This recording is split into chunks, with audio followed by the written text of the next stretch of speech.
The second button has been pushed, and we're now officially live. Hey there, all Oh boy. two of you guys. This is Adam from Dice Scum. And I'm Tech Priest. And today we're reviewing War Crimes the book. No, well, Uh, yes and no. I think we also covered war crimes prior to that with the crazy meat shop vendor man. I mean, yes, but there's War Crimes, and then there's how Kurita does War Crimes. Never let it be said that the search for Yamato perfection is ever at an end with Kurita and whatever they try, War House Crimes Kurita, included. those who pretend to be more Japanese than the actual Japanese. Also, I'm not gonna lie, I kind of wish that I recorded our first reaction on the art because look at this beautiful it's the expression on this thing's face. I know, right? Like they're trying to go for the Mortal Kombat dragon. I think this is before Mortal Kombat came out. So Might have this been after, but yeah, it is a when was this written? Because Mortal Kombat was like very late 80s. yeah. Do you 87. I have it? think it came first. So this is actually some Mortal Kombat ripped them off. Yeah, it is. It's a very recognizable symbol. Honestly, remove Drac, remove Drac. Yeah, Bushido Hands and War SRS. Crimes, the book. Yeah. Here's a dirty little secret. I actually kind of like the Draconis Combine, in that they're just like the Capellans are shifty bastards, and like America's always at Civil War, and Davian are the writers' pets, and let's be honest, the Commonwealth is kind of one of those other factions where it's like they're Who kind of dat? just no, like they're important, but also like But also there's who nothing dat? like super special about them to me Yeah, but who dat? Yeah.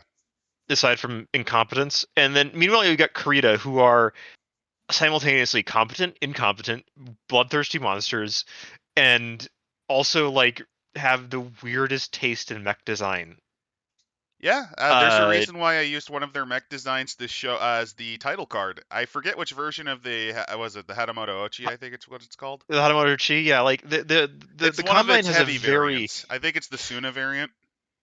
Yeah, the Combine has a very distinctive taste in their battle mechs, in that there's either like really light ones that you just sort of spam at the enemy, or there's these really kind of weird monsters that rely either on like PPCs or missiles, or kind of like just a duel. They don't want to jump around and be flighty. They just want to shoot you. Uh, By the way, don't feel bad about liking the kind of bad guy because remember my favorite of the Iron Kingdoms is Kador because fuck Signar. It's the writer's pet. Yeah, it's kind of that feeling a little bit with Kurita, in that they're the designated bad guys for like the opening kind of fiction portrays them as the bad guys. The first sort of BattleTech novel series, the Warrior series, has them as one of the primary antagonists.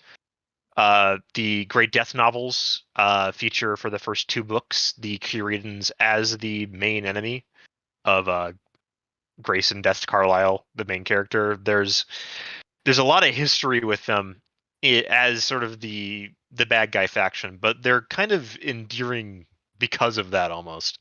There's a sort of like stubborn defiance of like there's the most humanitarian practical thing, and then there's whatever the fuck Kurita is doing.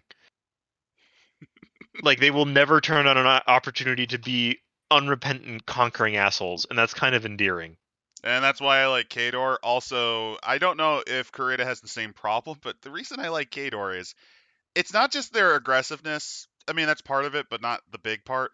The big part is, unlike those bastards at Signar, they don't have those pretty advantages that they have. They grew up in horrible, somewhat arable, but mostly frigid tundra, taiga, and cold Russian climates, which don't really afford great farmland, great industry. It it's a little bit different. If Kurita let's just just start. embraces the darkness, and that's fine. Yeah, Kurita basically admits that they are. They are the bad guys until the clans came in and basically took the job. Yes. To the point where it's like one of the big battles of the clan invasion, as I mentioned, is Luthien, which is over the capital of the Draconis Combine.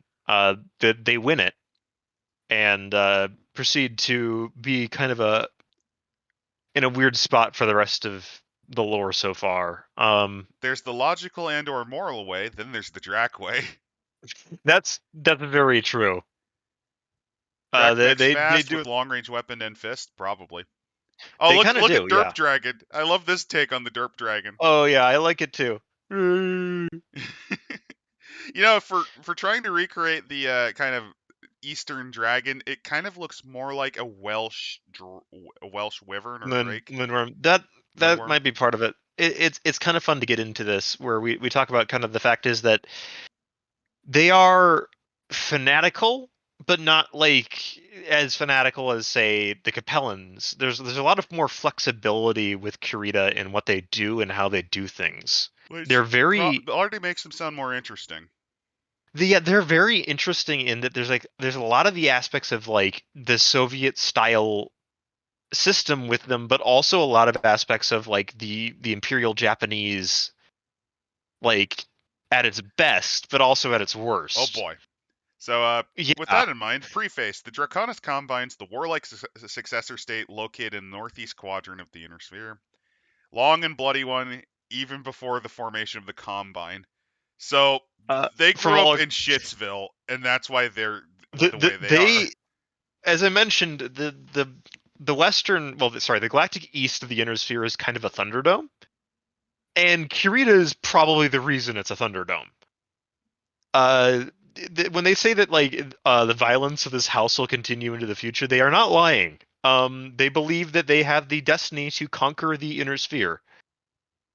They have been responsible essentially for every succession war, several wars within Star League itself, parts of the reunification war is getting incredibly bloody, and the Age of War, some of the worst atrocities of mankind, and they will happily admit that.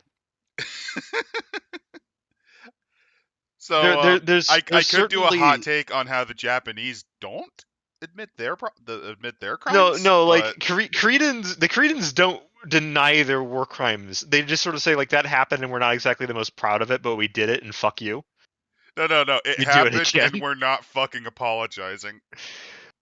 Sort of. They Also, hashtag definitely will do it again if pushed to. hashtag will fucking do it again. Yeah. The other bit of this is that Kurita kind of has a, one of the larger armies of the successor states for one thing, and also that they are angling for the big Kahuna. They are infiltrating Comstar itself. Well, it makes sense Uh, because if you have control of the infrastructure, you basically control the everything. yes, and it also makes a lot of sense when you consider how close they actually are to Terra itself. They are one of the states that actually stole the most of the Terran hegemony, and kept most of it. When you look at kind of what they did, Until but the if we Ooga go into Booga furry LARPers from outer space took them back. yeah, we're not going to talk about the Dark Ages and the Ill Clan yet. The Ill Clan era is actually shaping up to be interesting, at least, which I'll give them that. There's a lot of it's looking to be a lot more interesting than the Dark Ages. Pressing X to doubt, but let's continue. So yeah, they Well, genuinely believe that they are the ones to rule the galaxy. Standard evil bad guy logic, and yeah, yeah, that's driven them for 700 plus years. and the dragon is everything. The state is all, and but it's not in the same way the Capellans are, and we'll get into that. But it's also important to note that there is no force so the introductory quote under their history after we scroll back Well, no, past Major Takahashi. first we see Afro Samurai. This isn't actually Afro Samurai. This is just a limitation of color processing. He's actually very Japanese. We'll get to Afro Samurai later in the book, I think, Perfect. Oh, if he's not already I dead at actually time like of this writing. bit of art here. Yeah, I think that's supposed to be a flea. but I could be wrong on that. I can't actually recognize that mech off the top of my head. Dark Age I lore also, makes the Clanner homeworld lore look good, to be honest. yeah, Dark Age. We're not going to talk about the Dark Age until we have to talk about the Dark Age, because to talk about the Dark Age, we have to talk about the Jihad, and the Jihad's a fucking mess. Thank goodness we don't have to do that for a good while. Also, one unit of the second SOL paints Kentari's flag and colors on their mechs to show pride for following orders. Oh yeah, that's true. They do. I'm just We'll envisioning get this to that. mech covered in rainbow colors, and it's like, this is where I committed this genocide, and this is where I used nerve gas, and this is where I Yeah, it's just proudly explaining what each color mark means. this color mark is when I burned down that orphanage. Do not worry or feel bad. They were Capellans.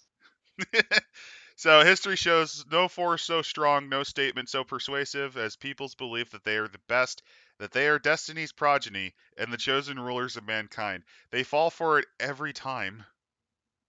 Yeah, the it's also important to note that it is founded by a man named Shiro Korita, who used persuasive statesmanship, treachery, and bloody military conquest to basically establish an interstellar empire all on his own.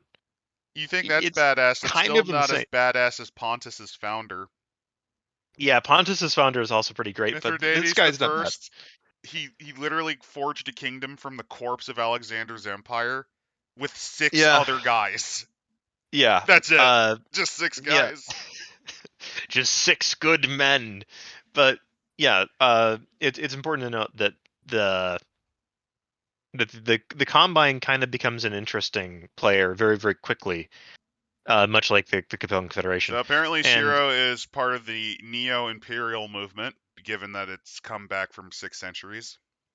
yes, there is a devotion to the way of the warrior and belief that Kurita will one day reign over all, which leads to Given that he was from basically Splubsville, that's pretty delusional, but alright.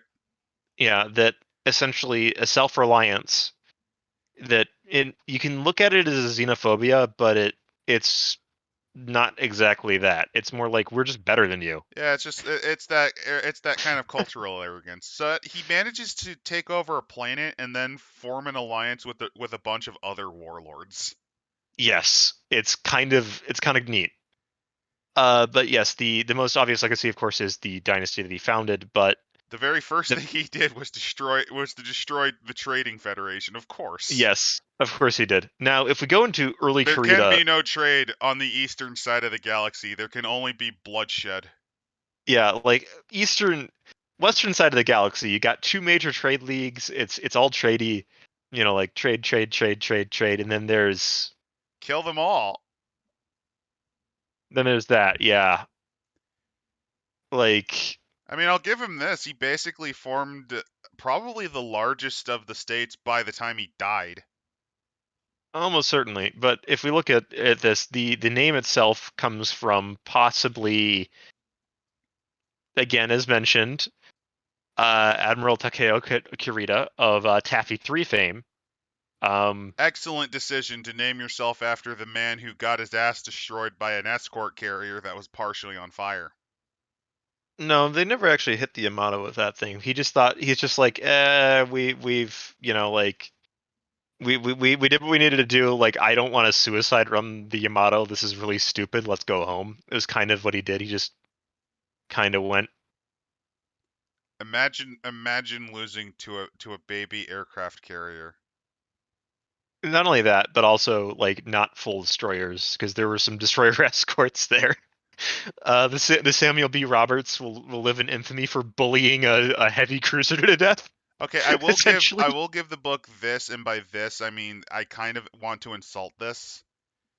They what? wrote fan fiction about the admiral.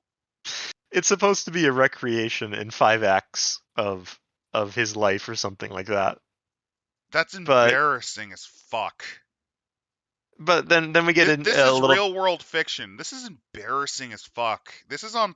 It's not on par with some of the very disgusting things Berlin by Night did, but I can feel my bones rattle reading this. You would hate the genre of historical fiction. No, I love historical what ifs though. No, like historical fiction, as in like actual fiction about real people. It exists. Oh, I mean, Yeah, I like fiction set on time periods. Like I do really enjoy Mice and Men. I like those types of things. yeah. I'm talking more like of gods and generals. Let's not talk about that movie though. That movie's awful. Anyway, I've never read that, but I've read Harry Turtledove and he sucks. Turtle Love's fun. He's fun, but I've read a couple of his books. They're not SM Sterling bad. I know we're We're gonna getting lick off him, topic, but boys. that's fine. But SM We're Sterling is awful. If you ever want to get like the Dracoverse is the worst more thing that was like ever S and written. M, more like S&M Sterling, honestly. Like, Hey, ugh. let's try to make a group worse than the Nazis, and then have literally everyone in the world simultaneously have a brain fart and flop on their butt, so they Anyway, can't back stop them. back to BattleTech. Yeah. Anyway, back to the horribly embarrassing fan fiction We'll about we'll we'll the go through this. founder of the. I'm sorry, We'll skip I can't. that. Let's get on to Kearney and Fujita because this actually has a little bit more details on the guys that are responsible for uh FTL travel and BattleTech. There's a professor of theoretical mathematics, Fujita, who went into the Stanford University and joined up with the with Thomas Kearney and the California Research Design Team. They were part of the guys that were working on the first working fusion reactor, which came out in 2020. Get on that, please. We're actually getting kind of They've closer. done they've done partial We're getting. examples. It's just the problem is it's so damn hot that it quickly melts. We're working on ways to mitigate that. There's a few. There's a few interesting designs that are being pushed on. Anyway, Up one they. second. Sorry guys, Tech, can you entertain them? Da, da, da, da, da, da, da, da, da. Uh, yeah, there's a fusion reactor design that it's working on shooting a pellet at extremely high speeds to ignite the fusion reaction every 30 seconds to fuel it. There's like a British team working on it, which the idea being that it'll be easier to manage than the other mechanisms we're working on. Which, I mean, if it works, it works, but I can't say like it's going to be out anytime soon.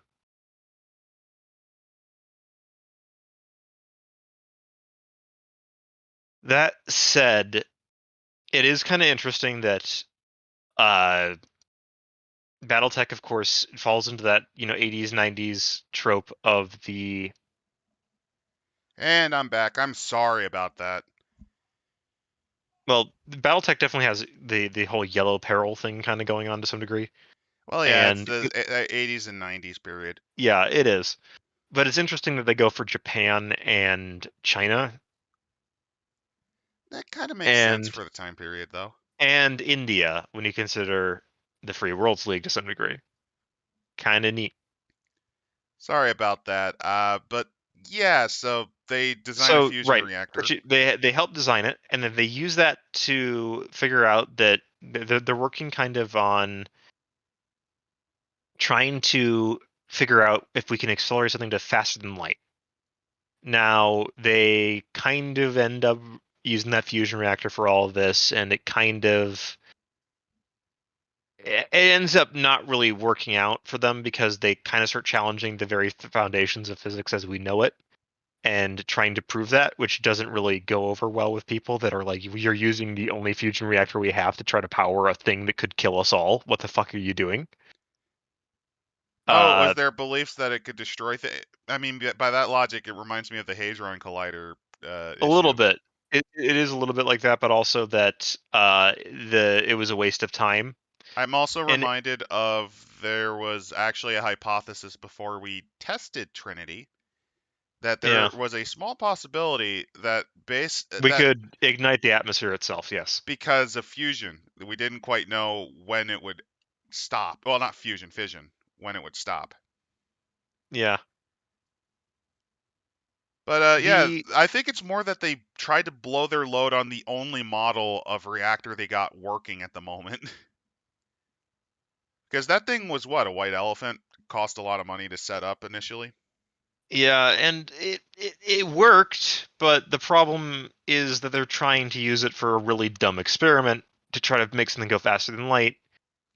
and I mean, that's not the the issue. It's the issue is you're blowing grant money on a secondary project that had nothing to do with the initial. and then starting to challenge general relativity with your stuff, and Oh then no, that that's kind not of. the problem. In scientific communities, it's more if you can back up your testing with equations and actual experiments, that's fine. But yes, they it comes. It's wasting grant money on that though. When the original It scope was build a reactor that will change energy consumption. they And they did. yeah, they did it, but like they it didn't make them popular, and their papers got picked apart, and they kind of got distance from the fusion reactor project because of this. So the credit went more to the team as a whole, and General Motors.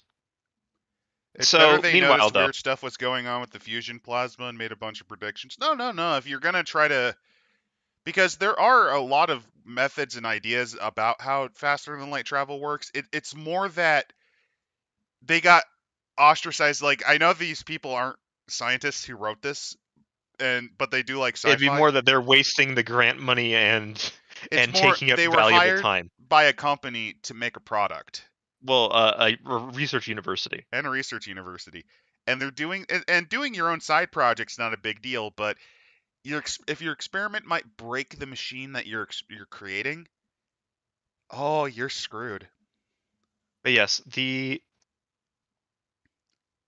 next kind of thing that they do is that it mentions that Fuchida himself ends up meeting a descendant of good old Takeo Kurita Yep. and ends up marrying her. And that's also how the Kurita house has the has the distinctive honor of actually also being descended from one of the creators of FTL, at least according to them. That said, by 2021, they'd married. By 2024, however, Kearney and Fuchida were basically done. They'd broken too many bridges and all that. Fuchida returned to Japan with his wife and Then they just lived on opened and it. died, you know. Opened an origami shop as you do in Japan, I guess, and Oh wow, retired. really? The physicist. Yeah, and You then know, if you had enough details on on how to make a fusion reactor, I don't know, you could probably make other devices related to reactor design.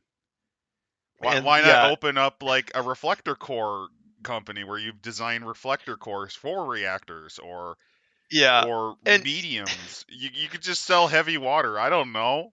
An in any origami case, shop. Kearney becomes a fry cook. And he died Uh, from his own cooking. yes, he But died here, from food poisoning.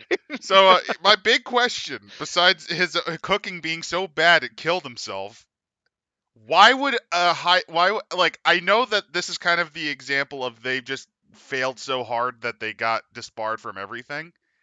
But Yeah, you'd think they should be able to use some of those knowledges and designs to, if not you make would, but FTL, but something else. no. In any case, this goes over a bunch of old fluff that we've already read into the Exodius and FTL's travel, So and basically, blah blah blah. Their ideas get rediscovered. they make the colonization stuff. I honestly, We we can talked kind of about the go. world stuff already We've with talked about Davian. all of this for the last Oh no, we did it with 3 books. Davian, so mostly Yeah, Davian. Davian covered. Oh, mostly look at Davian. this glorious Yeah, specimen. I know that picture's great. Ah! Yeah. FTL Uh, ship exceeds expectations. Yeah. yeah. They also go into how water transport is also incredibly valuable. Well, yeah. If you don't have native water supplies, you kind of need convoys for it. Exactly. Then they get into all of the declarations of Strict like the new alliance laws on collapsing. colonization. I just love how the moment people have a chance, they just immediately try to go to Splubsville, like all the boonies, immediately. Yeah. In any case, if we get to page, I oh, think we're there's another just. really, Oh, I love this bit of otherworldly colonization. yeah, the I like Washington that. Post Times. No, They talk I about like this that. art. Yeah, there's some really good art. Um, Expansion and autonomy. I'm just trying to get to the part where Shiro does his wars. That's going to be further in here. But It's Grandpa Tex, yeah. Ryan then we announces get some. innovative water transport. That's what I was talking about, the I, water I will transport. give the Kurita book this, even though we're skipping through a lot. I like how this one has a little more details at little bits like this. I also feel Yeah, like, unlike House Liao, this book is, while it's a little more dense because it goes on to the other stuff, it kind of balances it out a bit more because yeah. it kind of gives you the whole history. We get to page 19, which is where we really start kicking off with this guy's picture.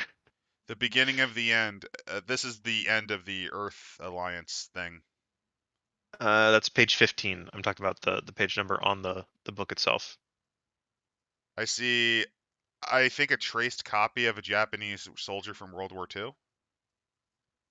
No, it's further down. This is You'll why know him when you see Tech him. is glorious at giving me hints. There's You'll the know when he. Starjammer. There's the great spaceship coming from what may be the spray paint tool from MS Paint. That's not a very good rendition of the planet. I think some of it might just be the way that this was copied, but Yeah, no, you'll know him when you see him. You just keep going. is it the Elvis impersonator with the Yes, it busted is. tooth? It has a bunch of I talk love the about the. crooked shades. I know. This is this. He's got the dragon behind him, but like there Most you've got the. colonized planets are described as just within acceptable parameters for human settlements. That's the thing about humans in this setting. Instead of any hole's a goal, it's any planet's time to jam it. Just land. If there's land, just land. But Uh, sir, the average temperature is 180 degrees Fahrenheit. we got Water we is got it. still not boiling on this planet. We're good. We can Sir, do the it. volcanic activities are very active due to it being close to a gas giant. Radiation measures are 3 times the normal background radiation. It's fine. It's fine. We'll just land it. We can deal with it. That's why there's all the Sir, lead on the ground, sir, Billy. there's a high amount of carbon dioxide. It's barely within breathable tolerances. It's still breathable. Get on the planet. Asian Big Lebowski. I mean, if that's what Shiro looks like, I mean, I can see why people It's would not. follow We'll him. get to him in a bit. So they talk about the Ozawa mercantile allowance in the next one. The Terran hegemony is this, and then it's Yeah, just got McKenna just kind of McKenna's does his thing. long rambling speech about the new Homo sapiens to Homo stellaris. That's literally Starman. ripping off Gundam. Yeah, yeah, McKenna he is does. pulling his on some Daikin. Instead Yeah, of he using is. the Homo Stellaris, instead of new type, it's that. Yeah. So yeah, Therefore, the we should Ozawa all clan is the trade. reunify. Yeah, the Ozawa clan comes in as this, and now we get to Shiro Korita.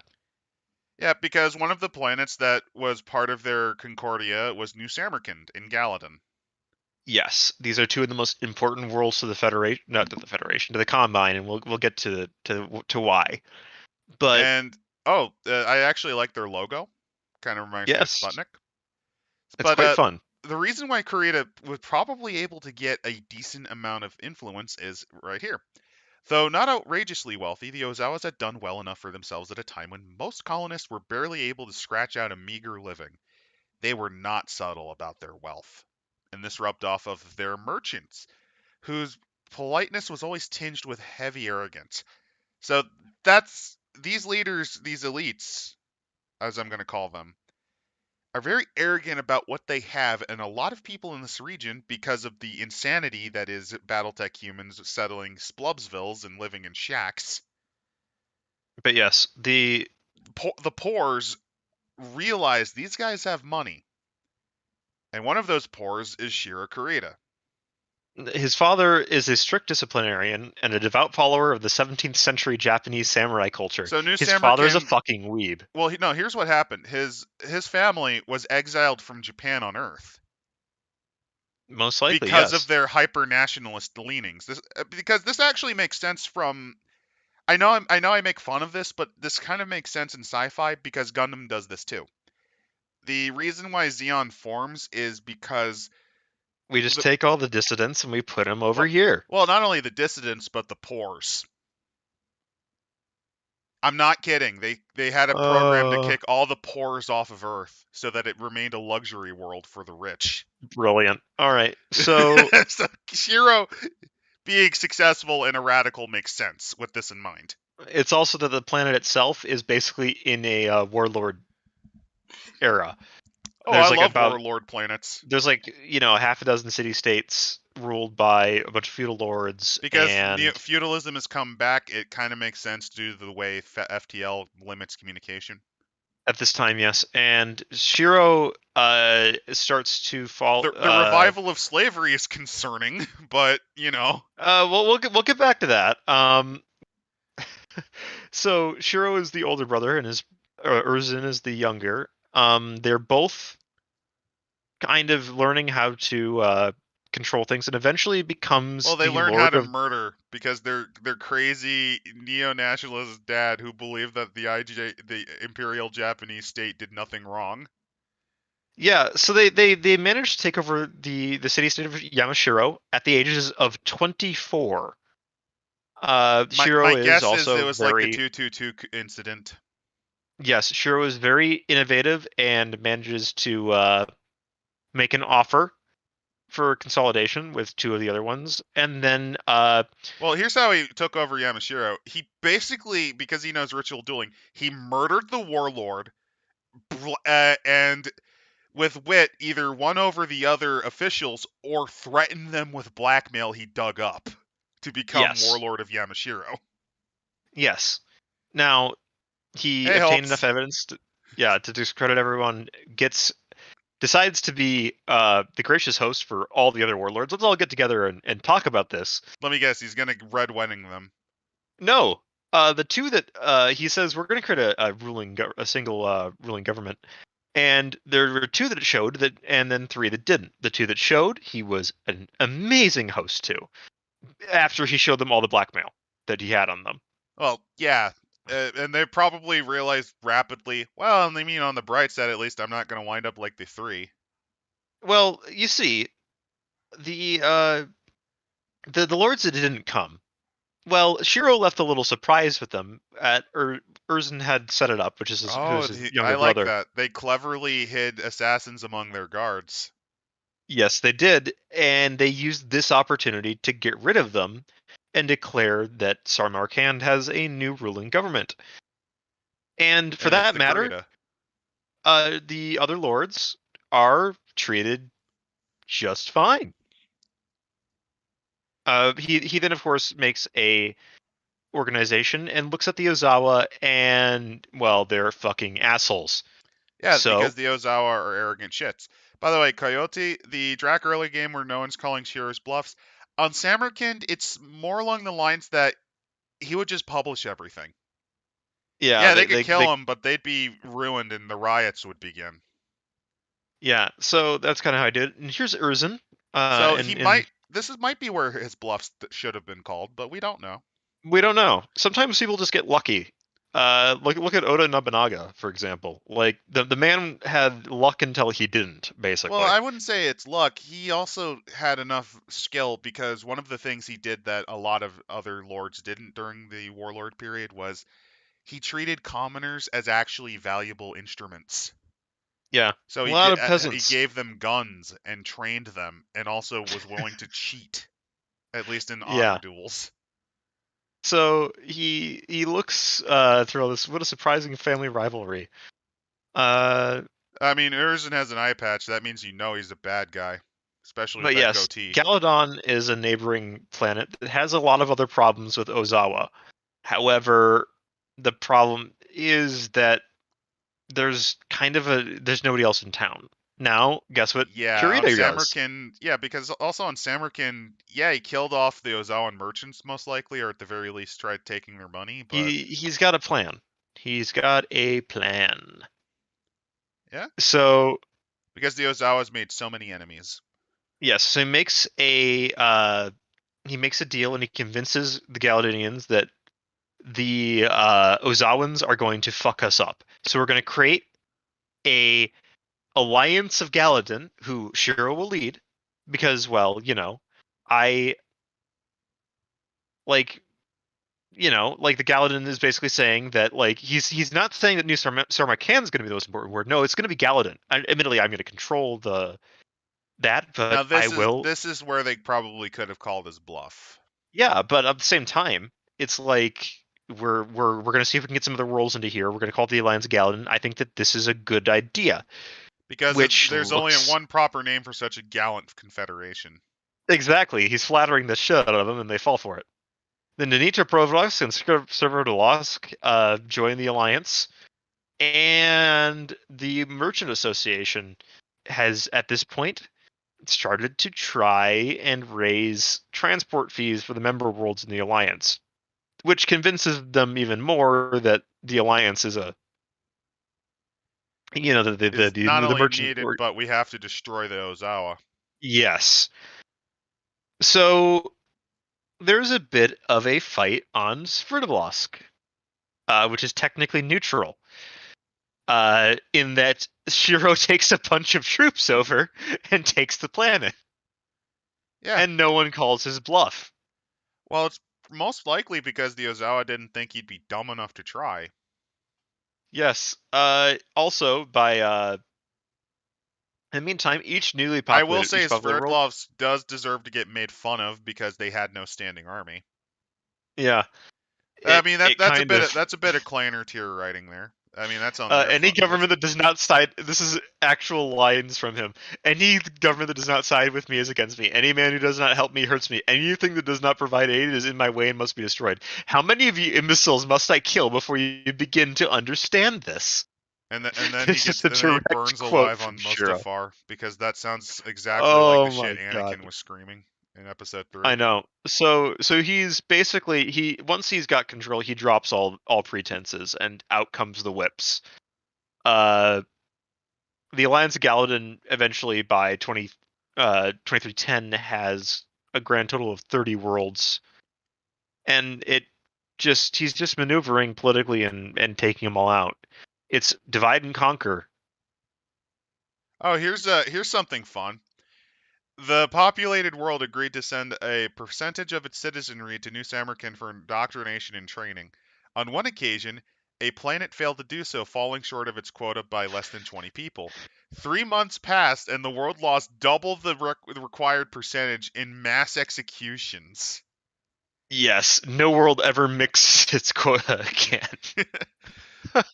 As I said, war crimes. Yep, Holtz. To be fair, most states' early game in BattleTech is mostly bluffing and It's mostly massacres. bluffing and massacres, yeah. The alliance is kind of eventually sort of comes together. There is a bunch of we're attacking you is for peace, and protection racket style shit with Shiro, who So of he course followed a becomes tradition back to Alexander the Great, allegedly, combining political yeah genius, which Alexander the Great was not at fucking all. yeah Strategic insight, I would say no. Alexander the Great was an amazing tactical genius. He wasn't a strategic genius. That's what his generals were there for. People yep, forget that Alexander did not have a plan. he really didn't. Strategy involves long reaching plans. Tactics is on the fight, logistics is your supply. Alexander's plan was ha ha Empire go burr. Alexander was a great tactical leader and a pretty good logistics guy. His strategy sucked. That's why he had generals. He had generals to fill in his weak spots. All good leaders do this. And admittedly, that's probably what Shiro's doing. At least his brother Urizen's probably filling in the gaps where he can't do. So it kind of balances out. I just have to point that out that Alexander the Great, he was a great general, not a great ruler. That's something people forget.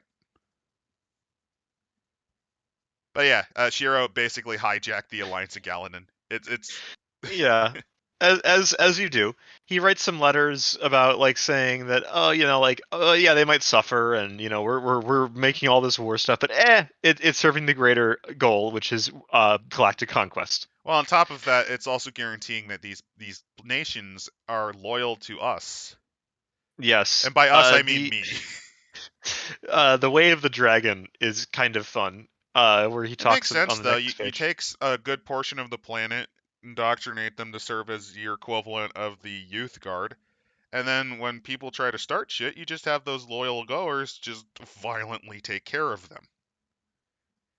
Yeah. I get his logic. Like, this is better than the way Liao was handled, I think.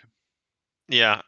So we get him talking about the way of the dragon and talking about how the Ozawas are finally destroyed, and his son is talking, and he's saying that it is better to inflict, if to show who is the master and the victim, it is better to inflict a lingering pain upon an enemy than a quick death. Always preserve the dragon, and its magic will keep you strong. This is some fucking. That's the next. Yeah, I see. Lingering You pain see upon the an enemy. I If you can't kill them in one blow, I'd agree with that. but yeah, he's just There's three ways to handle a piece: either slap on the wrist, full on crippling, and or killing. yeah. And then we get this dragon here, which is This one's I pretty derpy, and it also looks like a Welsh dragon. I know. Do I you wonder if he think did. do I you wonder think if he didn't actually have any pictures of Asian dragons, and he just sort of sketched. He just sort of doodled something, and I he's think like, "This is Shiro our himself emblem." drew them. Well, you'll see what he looks like in a second. I also think, is it possible Shiro might be part Welsh and he doesn't know, like H.P. Lovecraft? It might very much be possible. He takes the ancestry. Wait a minute, 25% Welsh. Yeah. Oh, my heritage, my blood. I know that it goes through my veins. the He finds out it's like 25% Welsh, and he has a minor, and he murders like 100 people to sate the blood. yeah. So but yes, he's growing towards all of the other powers in the area, He's growing and pretty quickly. Actually, even quicker than the other houses at this point, yeah, because it's basically the problem though is that it's like a scattered collection of islands in this giant archipelago. He doesn't own anything outside of that, but he's starting to slowly consolidate areas. can It's a link very wide net, and McKenna and notices. yes, Oh, by the McKenna way, here's notices it. here's the mastermind who commits. This is the face of a man who has definitely killed. I actually This is the feel face like, yeah. of a genius a genius politician and founder of the second largest interstellar nation within like 30 years. Oh, don't get me wrong. This is the face of a man who definitely kills. You can tell.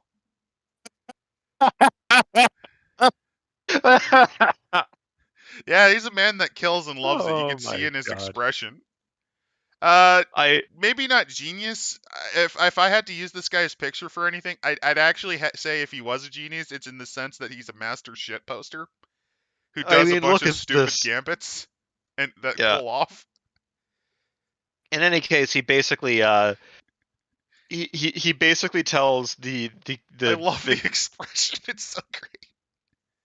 it is so great. Now, I want to note that he's offered by McKenna to join the hegemony, and then his response is this rambling bullshit. The eel rarely seeks the same prey as the goldfish. The eagle flies not with the pigeon. The tiger needs no friendship with the goat. Such are the paths with the Draconis Combine and the Terran hegemony. Doesn't McKenna kick his ass? No, he opens a limited trade pact with the the successor to James McKenna, Michael Cameron, I I and feel like signs a limited trade pact, and then says secretly that we are going to conquer all of known space, and dies in 2348. McKenna should have tried to kick his ass at least once. Probably. This I But can see where the bluff, because this doesn't make sense. I think McKenna should have at least had an inconclusive war before this with him, I think McKenna was too busy trying to consolidate other parts of what would become the hegemony. which is fair enough. I kind of have to feel like I have to point that out though.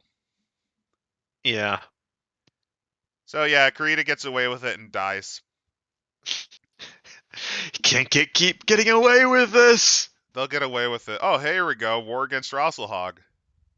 Yep.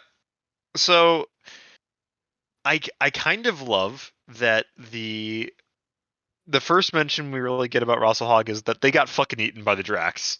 Yeah. Shiro manages to conquer them. The only Through all reason this. that there was any struggle was not because of their army. it's because they kept jumping their logistics trains. Yeah, they did. It's kind of a silly situation, but eventually they kind of take a few of these major worlds off of the Rosselhog, and Rossog being an early, for those wondering, it's a very early formation. I mean, most of you probably do know, but it's one of the early yeah, states that did not make the cut. but yes. In any case, they grab it. There's a couple of people that come through with it. They finally get over it, and there's New Bergen, and finally by the 24th and by the end of the 24th century, there's about A powerful defending force dropped onto the world, so Rosselhog actually commits a glorious massacre this time. yeah Killed to the last man. yeah Why, that would never happen. That's the Imperial Japanese part. Now, the problem is that Kurita should also do this on a shoestring budget and with insane timetables to really yeah get that the would sound like Japanese high command insanity. yeah that's the Imperial Japanese planning in a nutshell. Logistics planning, who needs that? Decisive Just fucking battle. go for it. Force them in a decisive battle, and they will die of lonely hearts and give up. Yeah, brilliant plan. Time to breed some pigs into having the national flag. That's a pretty fun one, Coyote, and that's actually what I know what you're referencing. The Danish did that. Yeah. A whole breed of pigs just to give the finger to the Prussians. Yes. The next section though, which I love, is they talk about Shiro naming his son Tenno. yeah, Shiro Chef's named his kiss. son Tenno. Chef's kiss. That's the title of emperor for those wondering. Yeah, and then there's Nihongi, who is the only son of Tenno Kurita. Ah. And by the way, Tenno fucking kills himself. Yep, so Tenno takes command, and let's see, why did he kill himself? He killed himself because his sister was killed by Rasselhog terrorists, and His son supported this wholeheartedly. yes. Also, whoever names their son Nihongi should also commit. Well, maybe that's why Tenno committed Sudoku. Yeah. He named In his any son that. case, the Combine ends up fighting the Tamar Pact after they take out Rasselhog. That's the start of the whole rivalry between the Commonwealth and the Combine. In any case, by the end of all of this, I like how he desperately wanted his dad to kill himself and he was a failure. That's kind of amazing.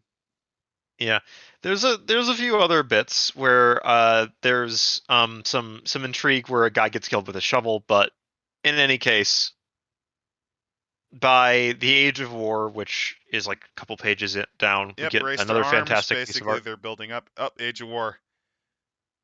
I Yeah, think this is a Rossel. Oh no, this is a Combine soldier. this is a Combine soldier with I have no idea what the fuck that A is. 1,000-yard stare.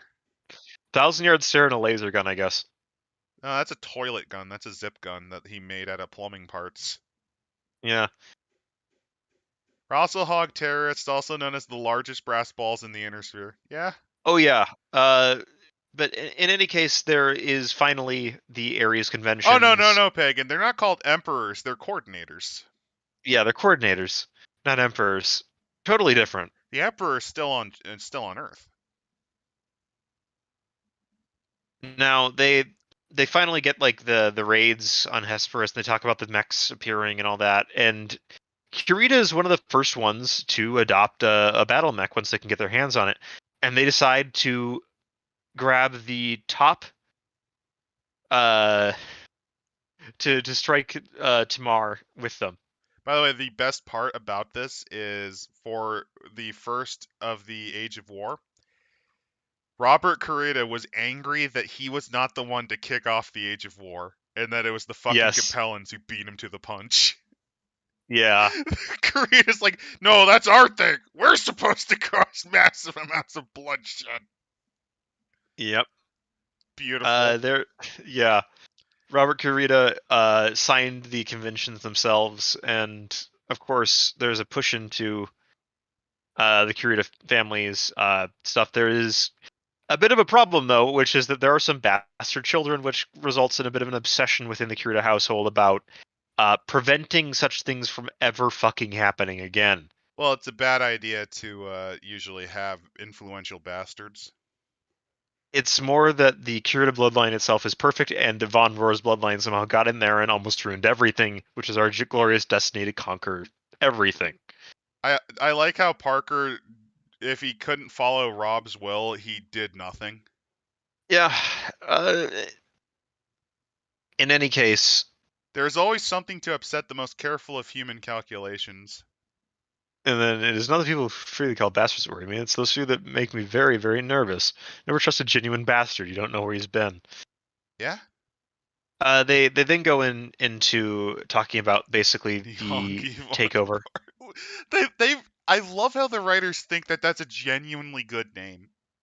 The Hongi von Roars, yes, No, and just Nihongi in general. This is the second time they've used it. there's also Jason Kurita, leader of the Rossalhog military district. I mean, Jason's not a horrible name. It sounds weird I know. with the surname, but it's fine. It gets weirder. So essentially, but Nihongi actually becomes a coordinator. After the death of the Lord of Rasselhog, Daniel Sorensen, who actually died in a mountain climbing accident at the Well, I age of mean, it was 110. because Saigo died too. Saigo Yes, died in Daniel. war. By the way, Daniel Sorensen, the illegitimate offspring of a one-time terrorist clan, was more loyal to House Kurita than Jason Kurita, the governor of New Samarkand. Amazing. Not New Samarkand, of the Rossalhog district, which, of course, there you go. But I kind of Well, love yeah, that. because Nihongi too overthrew the actual coordinator and killed him. Yes. So, technically speaking, Daniel kills his uncle, Jason, in self-defense and becomes the new head of Rossalhog, which is independent for a little while. Comes back, and then we get the Von Roars dynasty with He secretly you'll see a sold picture. his mother's youngest sister to slavery. Yeah, He was as I said. she was killed for sport. Yeah. Random and violent purges for no reason. Yeah. Oh. Oh, here we go. Yeah, Sorensen. Yeah, you're way ahead of me because I didn't know. Sorry, I missed that. But Anyway, here's the maniac that committed massive amounts of purge. look at his face. This is the face of a man who willingly and happily kills people, though. Yeah. That's a cursed. That's cursed. But But yeah, yes, the Von Roars are garbage. yes, they are. There's a lot of bloody purges and Oh, look executions, at these and guys. Look at this little chicken walker. Isn't it cute? but there's a bunch of different Von Roars that kind of get in and out. Oh yeah, that's a locust, one of the earlier locust arts, I think, and Yep, it's really silly. And I think that's a wasp that's blowing up. I could be wrong. it's cute. It's cute. It's silly. So In any case, then there's the Mcallister Rebellion. yes. The Mcallister Rebellion is kind of interesting in that there's the Von Roars are kind of The Von in a Roars bit. are garbage because its Yes. founder was So garbage, and his Mcallister. successors weren't that great either. So essentially, the Martin McAllister ends up falling in love with one of the Lords of Rossalhog and their daughter, and then there's an accident, and then it's really, really fucked up. Like kind of like, oh no, it's all tragedy. And then finally, the Rossalhog fights the Combine, but it comes out that Martin McAllister is actually a direct blood descendant of Shiro Korita, which means that he has a claim to being the head for the Combine and takes out the entire Von Roars line, and there you go. Which gives us the most remarkable woman in See what I want, the history. Mcallister Kurita. Yeah, what a fucking name. A healthy, bright baby. Learned to walk at an early age, so basically a genius, as you do. Yeah. Always missed her mom because she never met her really, and couldn't actually be. By the way, she couldn't actually be the curator coordinator because she was a woman. Because Yep, that's a Drac role. that sounds like the Drax, doesn't it? So she finds a she's looking for distant relatives to maybe marry and get someone at least that could be in there. However, before there could be an heir, Mcallister Martin told his McAllister, daughter that she could not succeed, yeah, so that at uh, least her son would be coordinator.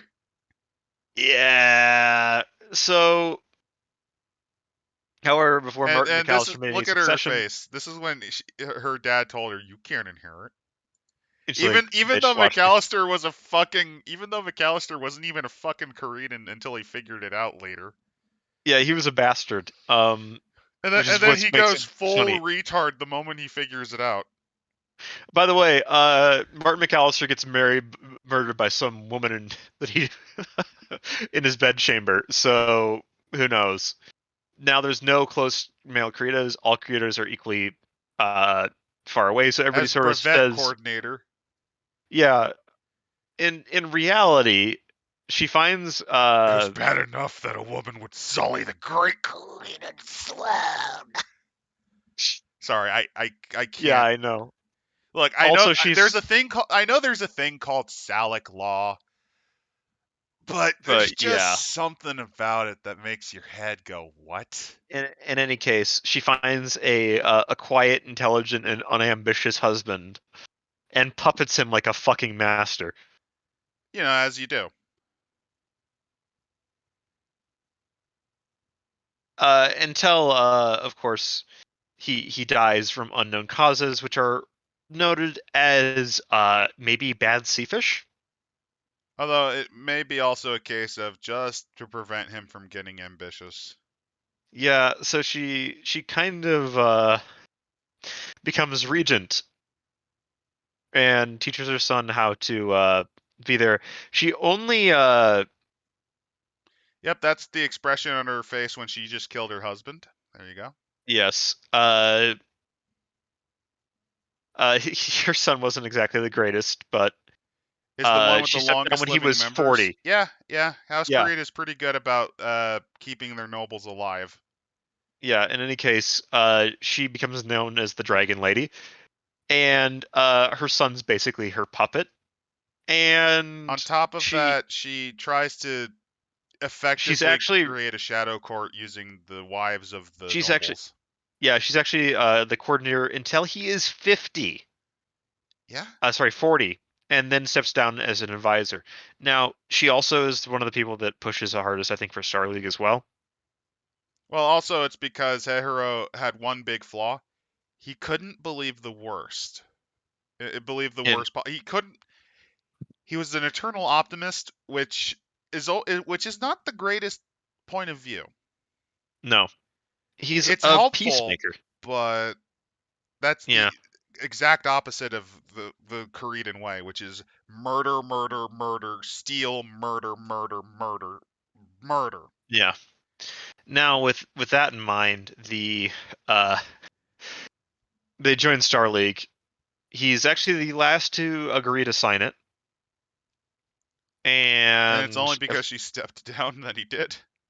yes. Now that said, the immediately Star League looks out and says it's time for reunification wars, and the Ares convention is suspended for this. So You know what we must do? war No, Draconis, crimes. no. It's time for war crimes. So he it's noted that Hero never wanted to be coordinator at all, and his wife died in childbirth. He married at like 19. He really his only son dies at like 2 years later. Yeah, Like he's kind of a sad boy. he's the Oh, most depressing of the coordinators. now that said, he wasn't an idiot. He triples the side of the household guard, He also dies in an accident. A really, really weird accident. He tripped and fell down a staircase and broke his neck. Which, that could have been assassins, but no, it probably was just, yeah. He just died, and then his Sometimes son freak Leonard. accidents happen. His son Leonard is now on the throne. No comment on where he came from. Probably either a second marriage or either that, maybe it could be like an equivalent of a nephew or like a closest anyway. cousin. Leonard was kind of a prodigal son, That means and he was considered a fuck up he by was his a fuck dad. up. Oh no, he was a fuck up in general. The fact of the matter is that He was the Leonard was, closest option. yes. He just decided to hold parties all the time and all that fun stuff. And eventually he became a bit of an amusing, admittedly like a nuisance after the end of the reunification wars, because he decided to start to threaten Terra Yeah, with an invasion. Just randomly. Yeah, just as you do. To give you an idea, Hehiro is not considered a very good coordinator in the archives, most likely. He's not considered good, but he was certainly a shitload better than Leonard, and he was probably middling, at least. I mean, he is the peacemaker. And while they don't usually respect that because you have to conquer always, they understand the concept of peace. Silly Deaths, remember W almost died choking on a pretzel. Yeah? Yeah. My favorite dumb death that I can think of was there was a Greek philosopher who died laughing to death because he saw a donkey try and fail to eat figs. Because it was drunk. The figs were fermented, so it got drunk, so he died laughing. He died laughing at the donkey. Another great, weird, random death. Greek philosophers have a lot. I'll just give one more. A Greek philosopher was giving a lecture to a student when he was killed by a turtle falling from the sky. Yeah, because there's a species of eagle from southern Italy that eats turtles by doing that, by dropping turtles. It'll drop turtles from high heights, usually towards rocks. He just happened to be in the way. He also happened to be bald, which might have made him look like a rock. Might have made the eagle think, "Huh, that's a nice rock." So I think either that or the eagle was going for a double kill. Died just on accident. It wasn't like some funny assassin. Yeah, it's almost it's likely that. So in any case, Leonard's a fuck up. Mcallister's part 2 comes in because there is a Leonard eventually as things get worse, one of his sisters commits seppuku in protest. Action has to be taken, or the Star League could and would attack them. And then Leonard contracts one of those mysterious ailments that had killed a couple of previous coordinators and dies. Yeah. By the way, the next person that comes in is his son, Blaine. And guess who's still alive at this time? Good old Sirwan, who's alive and has probably killed her husband, her grandson, possibly also her son. We don't know. I don't think it was her son that she killed. I don't think she killed Hiro. No, I think she didn't kill him because he wasn't terrible. It's just she probably would slap him from time to time. You know, old woman slap him whenever yeah. Like, and no, don't think the niceties of House Davian. They plan to trick you. Those dirty Western big-titted blonde girls are not for you. You cannot be distracted. You must choose. Just being the stereotypical harpy housewife from Japanese. Yeah. World. Well, yeah, just harping mother, I should say. Yeah, like no, you must marry here. You can't be distracted by all this shit. You can't. And she tried that with Leonard, but Leonard was a fuck up. Didn't work. And she's like, well, I got to get rid of you. Yep, he's the one that, like, the stereotypical Japanese playboy, probably, and then it just got worse. You know, like, you cannot be distracted by the Western degeneracy, son. Leonard, the Japanese, like, chancla has got to hurt. It's not just the sand. Oh, you mean the geta? The wooden sandal. The infamous... that's actually how both Warren and Leonard die. The infamous triple shoe beating. She just beat him to death with a wooden sandal. The triple mysterious shoe accident. It's called triple shoe beating syndrome. Yeah. But anyway, then yeah, we Blaine was yeah pretty sickly. He was dying of Blaine effectively a heart condition. yeah, and then she decides instead of choosing another grandson, ends up picking her granddaughter, Because and at this point, the she can line's maneuver thinning. her and control her. Yeah. And by the way, Sirwin would die at the age of 136. Yeah, I think she might be the longest living head of state. Yes. Interestingly, the next coordinator, Lord Kurita Santhia, very lovely, was a very solid woman. She was able to maintain a firm but gentle grasp of state policy. She Reflected managed a to walk lot, away from war, which I know that goes against Korean desires to commit war crimes, but it also prevents massive amounts of bloodshed where they couldn't. and also allowed the Combine to benefit from the Star League, as it was called a lull, because well, the war's going to happen What is eventually. this? What is this thing? What is this? Trade. Disgusting. Keep doing Disgusting, it. we hate it. Yeah, Keep doing the it. she of course She tries to keep Zero-1 things. didn't die. She killed Zero-1. I wouldn't be surprised. Oh, I Seer One is like a fucking vampire or some shit. Like she's actually cryogenically frozen it's inside the oh no giant no no no no. dragon. In Crusader Kings 2 how you can sacrifice your children to Satan to become immortal. No, don't introduce magic. She's cryogenically frozen like Walt Disney's Frozen Head, which isn't real, but people still think it is. Yeah. So yeah, this is during the good times for Kurita, technically, on an economic point of view, not in a murder everyone point of view. Yeah. The next thing that happens with this is that the economic unification comes in, but there is a bit of a problem within Kurian space in that they're getting bored and they're causing riots just to fight some people. There's 3 cities that are lost from the rioting. Oh yeah, the old ways and new. Here we go. Yes. National Learning, Lexitech Industry, Stinger LAM. Yeah, the Stinger LAM is basically it's a Macross, okay? It's a Macross and we had the license and we're going to do it. But the Takeo Kurita's Puny administration also human wanted number 1, puny human number 2, puny number 3, and Morgo's Morgo's good friend, Zero on Kurita. on Kurita. Beautiful.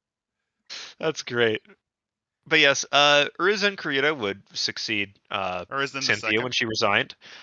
He would start designing the Imperial City. He was also a big dude. He was over 2 meters tall and 110 kilos.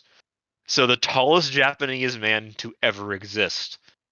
Yep, and he decided primarily to just focus on building up a new culture and society, just building And the cities, capital improving and things. make things work well and make it like a gigantic, really cool capital complex that honored the old Japanese designing style.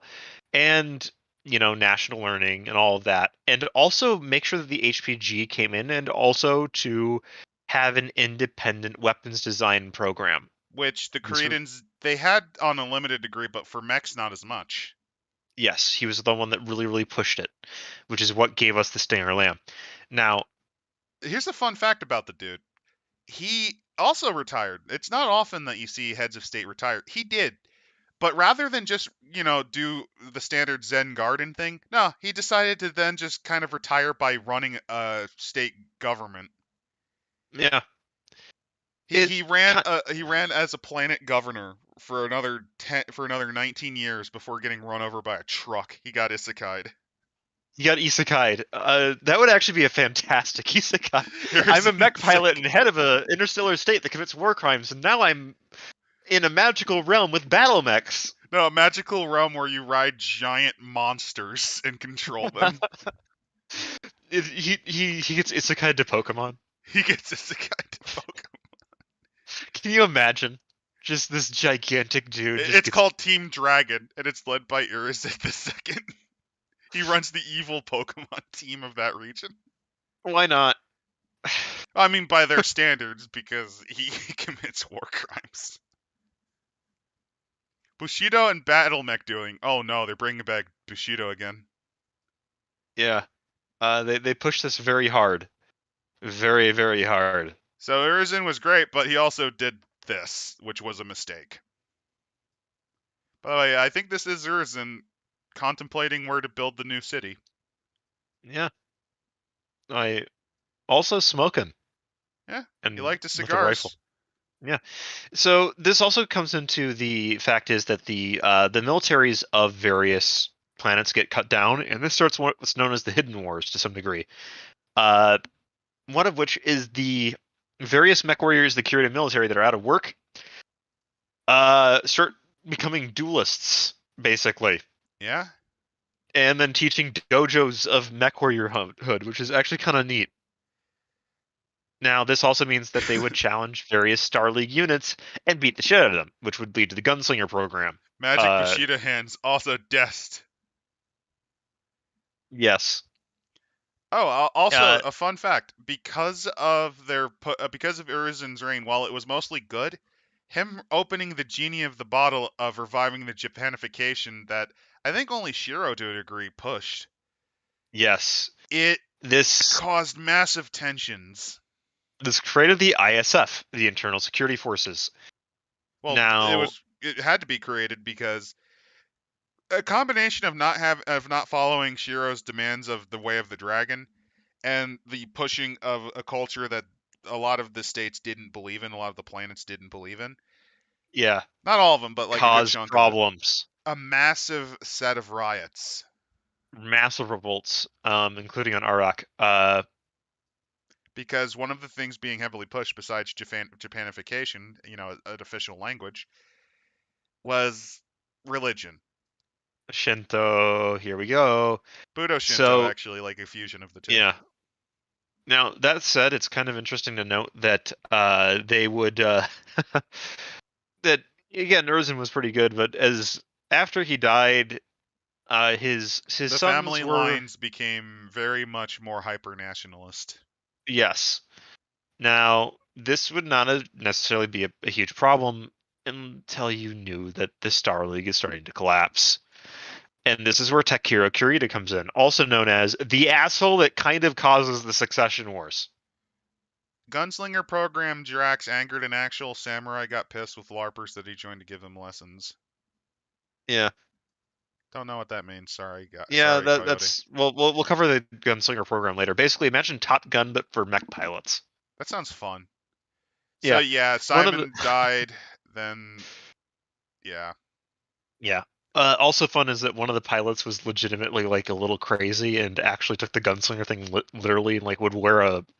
He was retired because he was mentally broken, but he wore like a 10-gallon hat everywhere and carried a revolver into the cockpit. so Takuro may have started the wars, but hilariously, he's more of a monk. That doesn't mean peaceable. No, this is a warrior monk. He doesn't quite. He's seeing this as an opportunity to press what the destiny of what the destiny of Kurita is, which is that we are going to take over. So the thing is, people blame Takuro for doing this, but I don't think it was his fault fully. Not necessarily. We get into this in that he Because kind Kerensky of was a good pick by comparison. Takiro though after the coup, Takiro dies, and this is where Minoru takes over. This is the real issue. You Because, see, well, not only that, but like people forget that the last of the Cameron Kings basically tried to pick a fight with all of the houses by crippling them. yes, and they all said, That "No, wasn't fuck off." Kerensky. That wasn't Kerensky. That wasn't Takuro. Krensky told him to stop. Krensky told him to stop that shit. Like, if you're gonna By the try way, to pick a fight with the houses, you have to make sure you have a big army first. well, the Starlight Defense Force was the biggest army, but the Yeah, issue but you was can't fight all of them, and you have to start slow, which the last, what was it, Michael wasn't doing. If you're gonna it try wasn't to limit Michael. them, It was Richard with a Richard. very stupid bill. Okay, so Richard, I'm sorry. It's just I forget the Cameron Kings. But Like, if you started slower, that might have worked. The frog boiling issue. Yeah, creating coordinator names repeat. Yeah, it gets complicated. So anyway, Minoru, Amaris, here's Amaris. He looks like a baby with Fu Manchu. I love it. yeah, We're just gonna but skip yeah, this because we've seen this. we've seen this, but Oh, but Minoru essentially, Kurita, look at him. look at this man. I love it. There's later art for him, but I Also, prefer this Jerome art. Blake looks like a monkey, Jerome Blake looks like an Amish priest, which I don't which think is that's what fitting. they were. Which is fitting, but like, actually, no, I could see Yeah, this guy working at a data server. yeah. In any case, I've seen people like this working at data servers. remember how I mentioned war crimes? Yeah. So the first Oh, look at Succession that War derp kicks off. dragon. That's not a derp dragon. That's the Wolf's Dragoons logo. We'll get to them eventually. But as I mentioned, the dragon goes out to take out the. Don't you like how they had to explain why they had mercenaries? Yeah, they did because they don't really like them. But in any case, the good old Kuritan plan is simple. We're gonna kill House Davian. Remember the mention in the Davian book of Cantares? Yeah. Yeah, that's what happens here with the massacre. Bujitsu. They talk about that. The zombie mech They go through battalion. here. In any case, yeah, to sum up the Succession Wars is that Kurita kind of dicks over everyone. Is incredible assaults almost everyone, blows everyone. There are the ones that crack open the WMDs the first as well. Yep. Oh yeah. Basically, Minoru opens it literally by immediately going against Davian. Yes, he almost wins, and then Cantares happens where he Heaven's gets Gate. shot That's by a a sniper. Heaven's Gate. That's not a good name anymore. Nope. Then Cantares kind of, Yep. Kantari's I Four think this is Massacre. supposed to be a picture of Minoru getting shot, Yeah, it which is. uh, I love how shot in he's the back. wearing just crap Whoa. armor, like crap recreation That's supposed samurai armor. that's supposed to be like a weird cooling vest, I think. It looks like a crap samurai armor. I think you're right. It's a cooling vest, but still. Yeah, smoke rises from the hills. Our mechs destroy and spit death at innocents. Shame. Haiku found the body of a Kurita officer who committed suicide during the Kentaris massacre. Yeah, it didn't go well. It's arguably that the Kentaris massacre basically broke the DCMS in many ways for a while because because when you have to massacre by hand 52 million people, DCMS. What's that mean again? Draconis Combine mustard soldiery. Ah. Oh no! Don't forget the Minoru Kurita's haiku death. Mist-covered mountains move in and out of vision. Real or just fog dreams. Yeah. In any case, it kind of Yeah, when he died, they just kept killing and killing. yeah, it at the orders of his son. In any case, his son's a bit of a psychotic. The And Buddhist priest basically relayed his father's dying words to him, and it said, "Do not do this." then he Jinjiro's shot first that guy response and was to kill him. yeah. Uh he's just They mentioned something yeah, called blood fever. yeah, that blood fever is basically when it's often basically when stuff for a unit goes bad enough and they snap and everything that isn't them is a target. But, Usually that's civilians. by the way, Jinjiro does not have that. He was always kind of that way. Yeah. Not full, maybe not as bad as he was on Kentari's 4, but no, he's a shoot first, ask questions later kind of guy. Yeah. Now Or with Henry all of VIII, that, shoot first, regret decision 5 weeks later kind of guy. yeah. Now that in mind, the By the way, the massacre is partially why the mercenaries ditched them.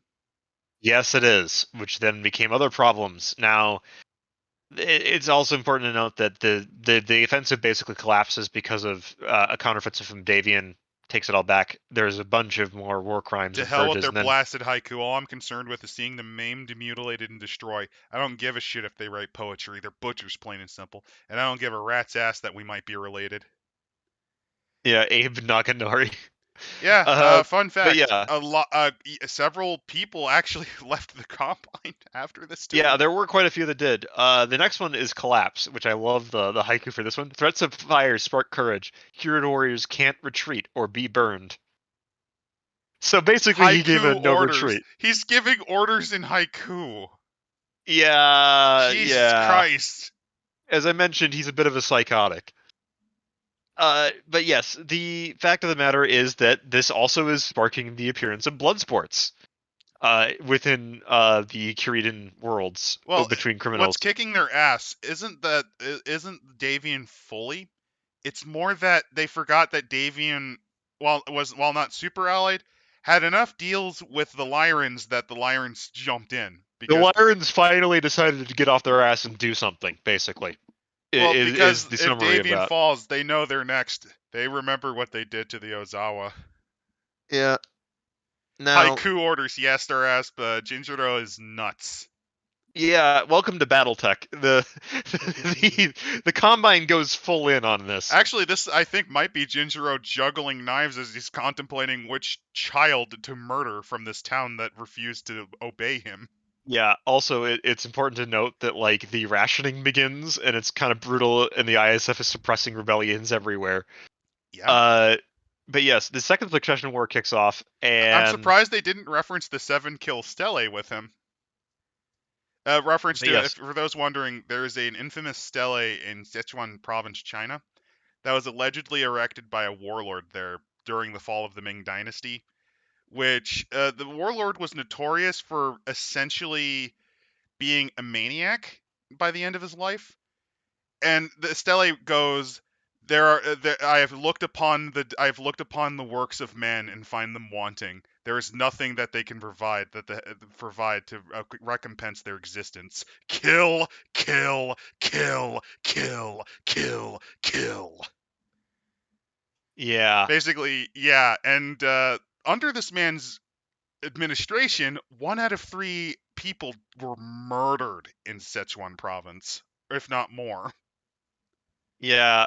It yeah, there's also the So haiku Jinjiro has reference. the same vibes as this man. It's also important to note that the when it comes to mercenaries, the Combine is kind of one of those people where being employed by them kind of ends badly often Yep, because they'll heaven buy you provides out. innumerable things to enrich mankind, and mankind's not worthy of any of it. Yeah. I Now, knew I got it wrong. I just pointing out that Jinjiro has that same vibe. yeah.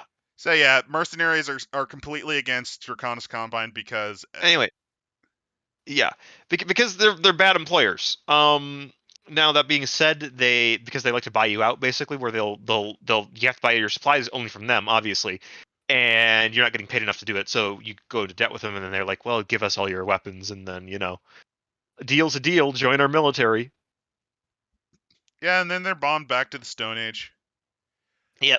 War In any gave the case, shy winds the chance to sing within the empty cities. yeah, They're degenerating into ooga booga poetry. they are, aren't they? Now, again, the second succession war, as mentioned before, popular haiku propaganda. Caution in the quiet summer twilight. War is peace when enemies rest. By the way, Jinjiro begins murdering his own troops after they had a breakdown on Kantari's fort. Yeah, yeah. In any case, Here's how he he reconstructs his destroyed Stone Age empire, nationalizing the few remaining private heavy industries and personally taking charge on the effort of rebuilding them. yeah. He considered this a war in itself, and everyone should see it the same way. How did this man even remotely improve any? I don't think he did. He didn't. It's because his not crazy son, his not crazy half brother, really did most of it. Under Zabu's guidance, the PRE became a textbook example of what unity of purpose can achieve. Its second importance in the coordinator to System War 5 Leicester, each Oh version no, sitting oh over the no, five Holtz. pillars. The succession wars didn't destroy Japanese language. because literally the third coordinator of the Combine is a dude named fucking Nihongi. Japanese Yeah. was fucked before then, dude. Let's not even get into the Swedenese. Oh boy, we haven't even gotten there yet. So yeah, basically Zabu does what his dad can't fucking do and actually tries to make the 5-year plan equivalent work. Yes. Now Zabu also makes an academy for knowledge and all that, which Which helps actually reminds quite me a bit of the later on. Academica Sinica, or the Chinese Learning Society that was established Yes. during the early 1900s. Yes. Now that being said, the Jinjuro is starting to become a little crazy. So It's to the point where he was only lucid and in control part of the time. He basically goes into massive manic fits. the problem is that Zabu would have likely been the successor, and the generals weren't exactly the happiest with it. And the fact is that By this point, the thanks only to thing the that idiocy Jinjuro's of Urizen, well, he's not an idiot, but thanks to the hyper-nationalization, the officers want war. Zabu's like, are you fucking insane? We were bombed to the Stone Age. we need to rebuild more. We We can't need it. just go We in need it. again. Like, we can't do this for at least another 10 to 15 years. So what comes up is this idea that we're going to start another war, which is what Jinjuro has, because that's the only thing he can concentrate on is military action. They're ripping off the What Mukden comes out incident, is known as the chain gangs. aka Mukden 2 Electric Boogaloo. Now, the chain gangs are essentially Look at the this idea Turk is fighter. I love it. yep, It has to that's be a the space stinger. fighter because That's actually a transforming mech. I think it's really dumb. it probably isn't allowed to be seen anymore. It almost certainly is not. I think that's from Macross.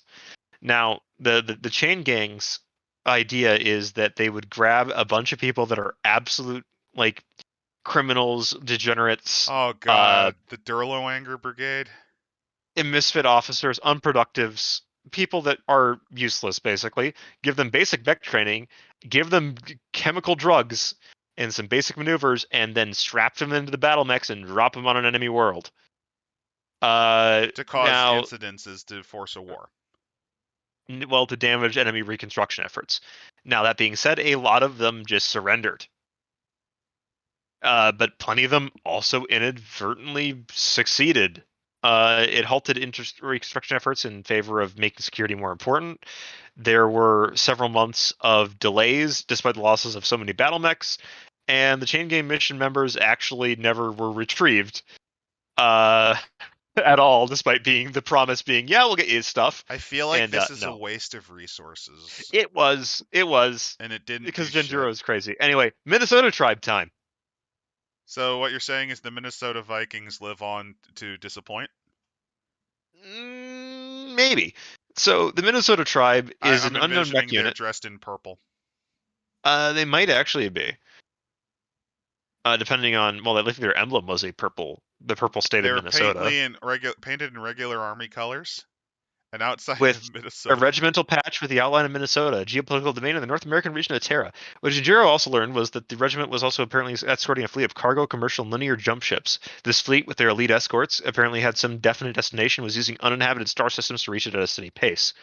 Now, this mystery group was known as the Minnesota tribe, obviously, because of that. So the first thing they did is they actually attacked Trondheim, which the thing is that they beat the absolute shit out of the Kurita mechs there using strict regular army formations from like Star League, and they killed themselves to avoid capture. They then jumped out of the system and kept moving on. But the weird thing is that what's this? Is this like the return of Krensky's stuff? Like what's going on here? Because they're organized, but there's no Minnesota unit in the records of the Star League. What's going on? So Genjiro organizes a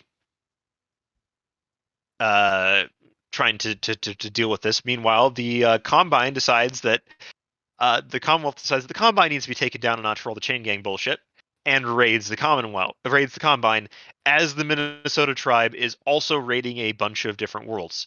They hit, I think, 3 separate worlds. They hit Jarrett, they hit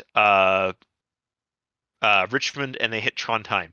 They the first thing that they did on Richmond, by the way, was that they knew about the large prison and slave labor camps on the planet for some reason, went straight there, freed thousands of prisoners, took a bunch of them off world, and then left. Never returned again. So is this possibly a case of a Comstar op, or is it actually part of the exodus outward It towards could alien be. space? There's rumors that this may be what happened to one of the clans that was eventually destroyed. That this might have been the remnants of that clan taking up an old army unit logo and going out, grabbing people along the way and setting up shop somewhere else. No one knows really what happened to them. No one knows where they went. None All of their that is known is it causes a fucking mass series of riots that tried to be suppressed by War 2 Electric Boogaloo. Yeah, they've really fucked up the Combine Well, on because their the way through it. Combine's dumb enough to exploit slave labor in massive amounts. I'll give the Capellans this. They're at least smart enough to not call it slavery. Yeah, that is true. Capellans Mind are you, garbage, but they know not to do that at least. the Capellans have slightly better PR. The Kuritans just say what it is. They don't give a shit. In any case, there's this brilliant guy with binoculars and goggles, and So anyway, War 2 Electric Boogaloo, Jinjiro basically in a fit of psychosis believes that it's time. We gotta do this before they kill time, us. we gotta go. So And they then starts an incident in starts Dahar, an which incident. sparks the war. Yes, well, at least with the Davians, there's already been raiding along the It doesn't Commonwealth matter. border. I'm But trying to move on because I yeah, noticed that time and I yeah, do have to get out soon. Yes, so Knight of the Sword. Eventually, Jinjiro kind of gets. Well, they've just lock him in his tarred throne room now. And also, I don't think Jinjiro is a great military strategist. He lost both wars. Yes. Now that said, Zabu actually commits suicide. Which I don't blame him. He commits seppuku.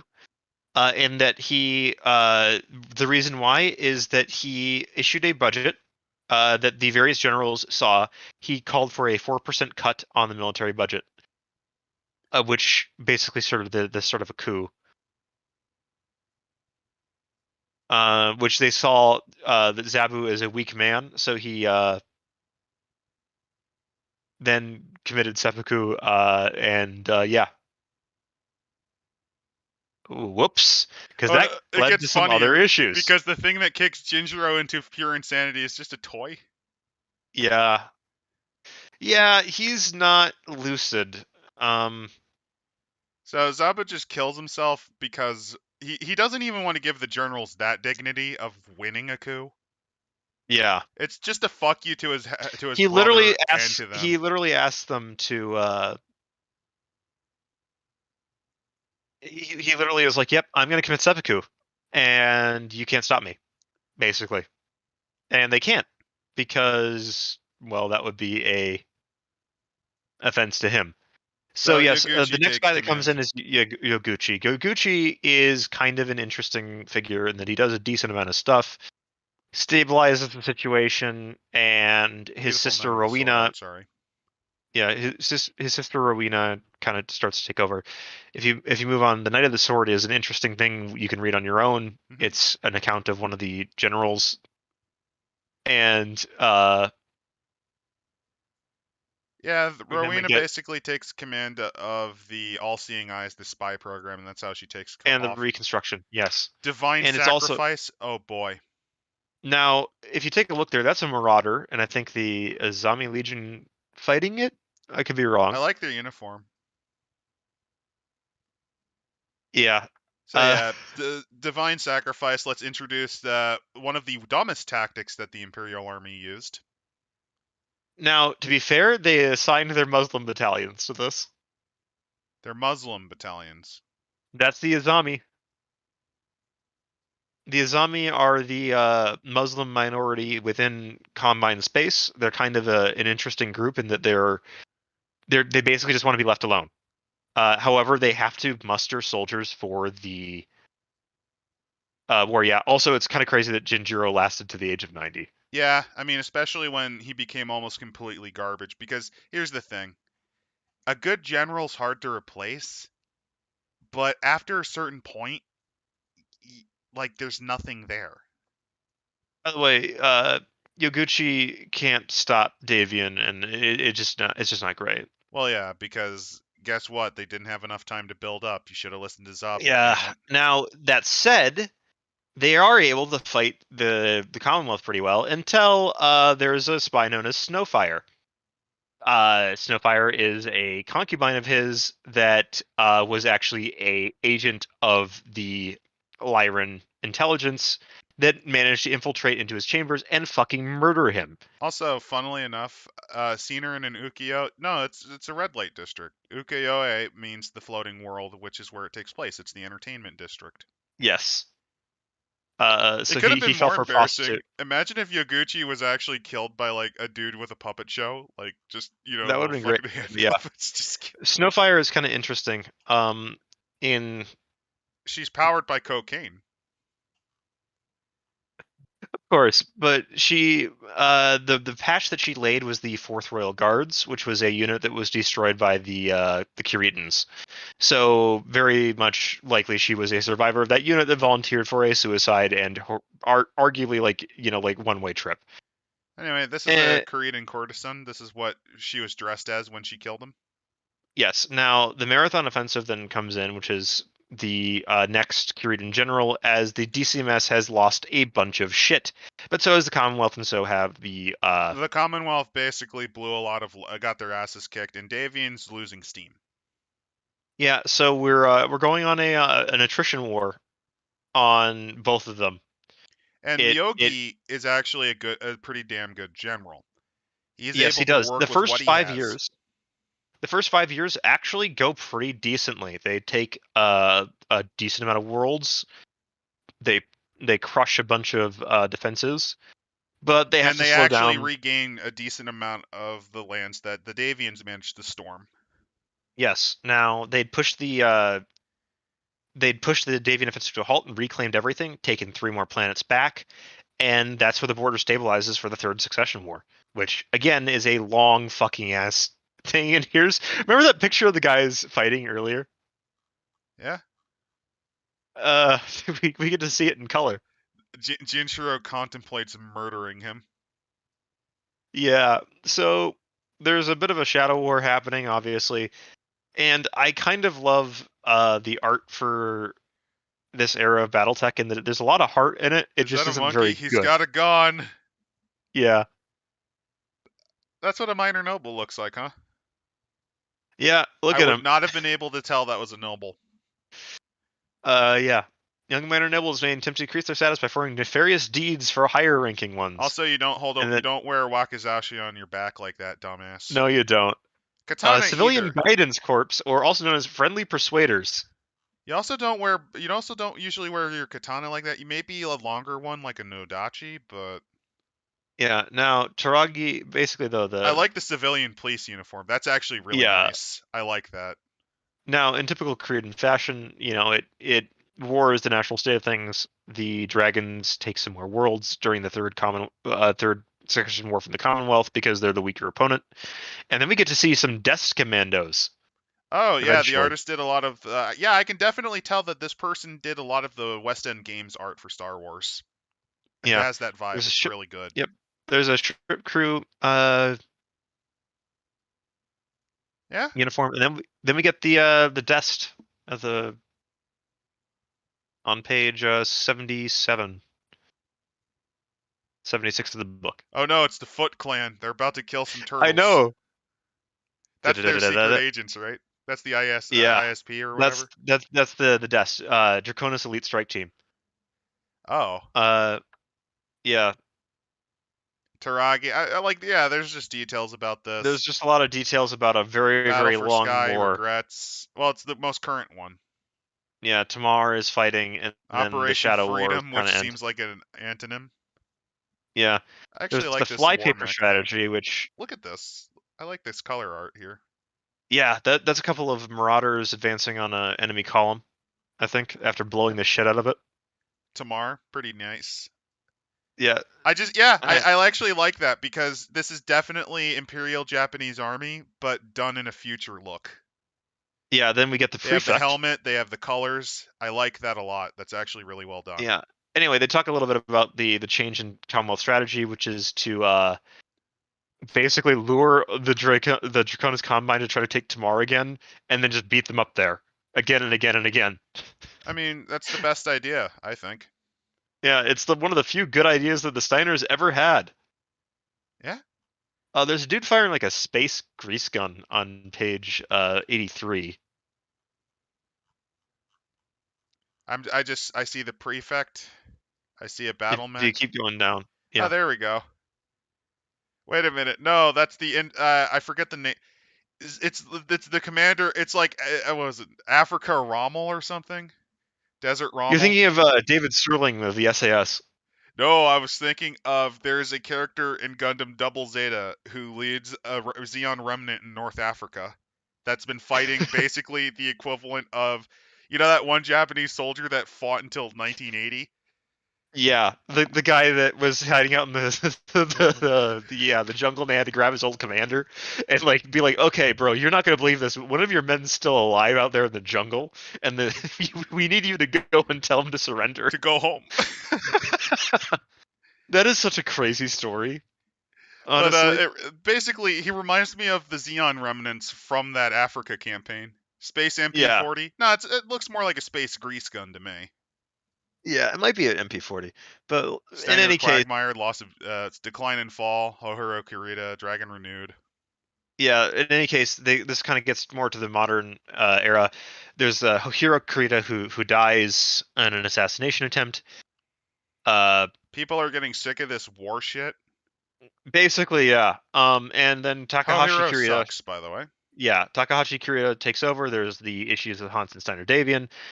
There's the Halstead Station affair, which is the fact that remember how I mentioned that Hans comes to power when um the when Ian Davian, his brother, gets fucking murked. That's kind of partly that. There's also the Halstead. There's also, of course, issues with the Wolf's Dragoons and other internal squabbles and blah blah blah blah blah. But And just in detail, quick detail, Takashi, the very first thing he does after killing his own dad secretly is he promises to loosen a lot of his dad's awful, horrible police state laws. People who gained power out of it said, "Wait, what?" And he's like, "What? Are you defying me?" Yeah. And then he kills them in a massive massacre. But then to show that brilliant. he may be ruthless, but he isn't completely cruel, he then passes the laws anyway. Anyway, yeah. Basically, it's like, Basically, yeah, I will fucking kill you if you directly go against me, but as long as you yeah. don't, you're probably fine. It's kind of also interesting that he and Takahashi and Dance and Hans Davian kind of have an interesting like, oh, you are my sworn rival kind of relationship, a little bit. Also, also Katrina looks horrible. I know, she looks so awful. It's a man in drag. Even has the Yeah. Adam's apple. In any case, there are a bunch of books. This is covering, I think, the Warrior trilogy to some It's degree. covering the war. It's all the stuff that's in the books that I Yeah, don't feel like reading. Takahashi also kind of mellows out its attitude towards mercenaries a little bit, but that kind of gets reversed. We'll talk a little bit about that later if that ever comes back up. But So the we then Pillar of get Gold. into the Pillar of Gold, which is the description of how the fuck does this actually society work. First off, the ruler is the coordinator. This is the Pillar of Gold. Yep.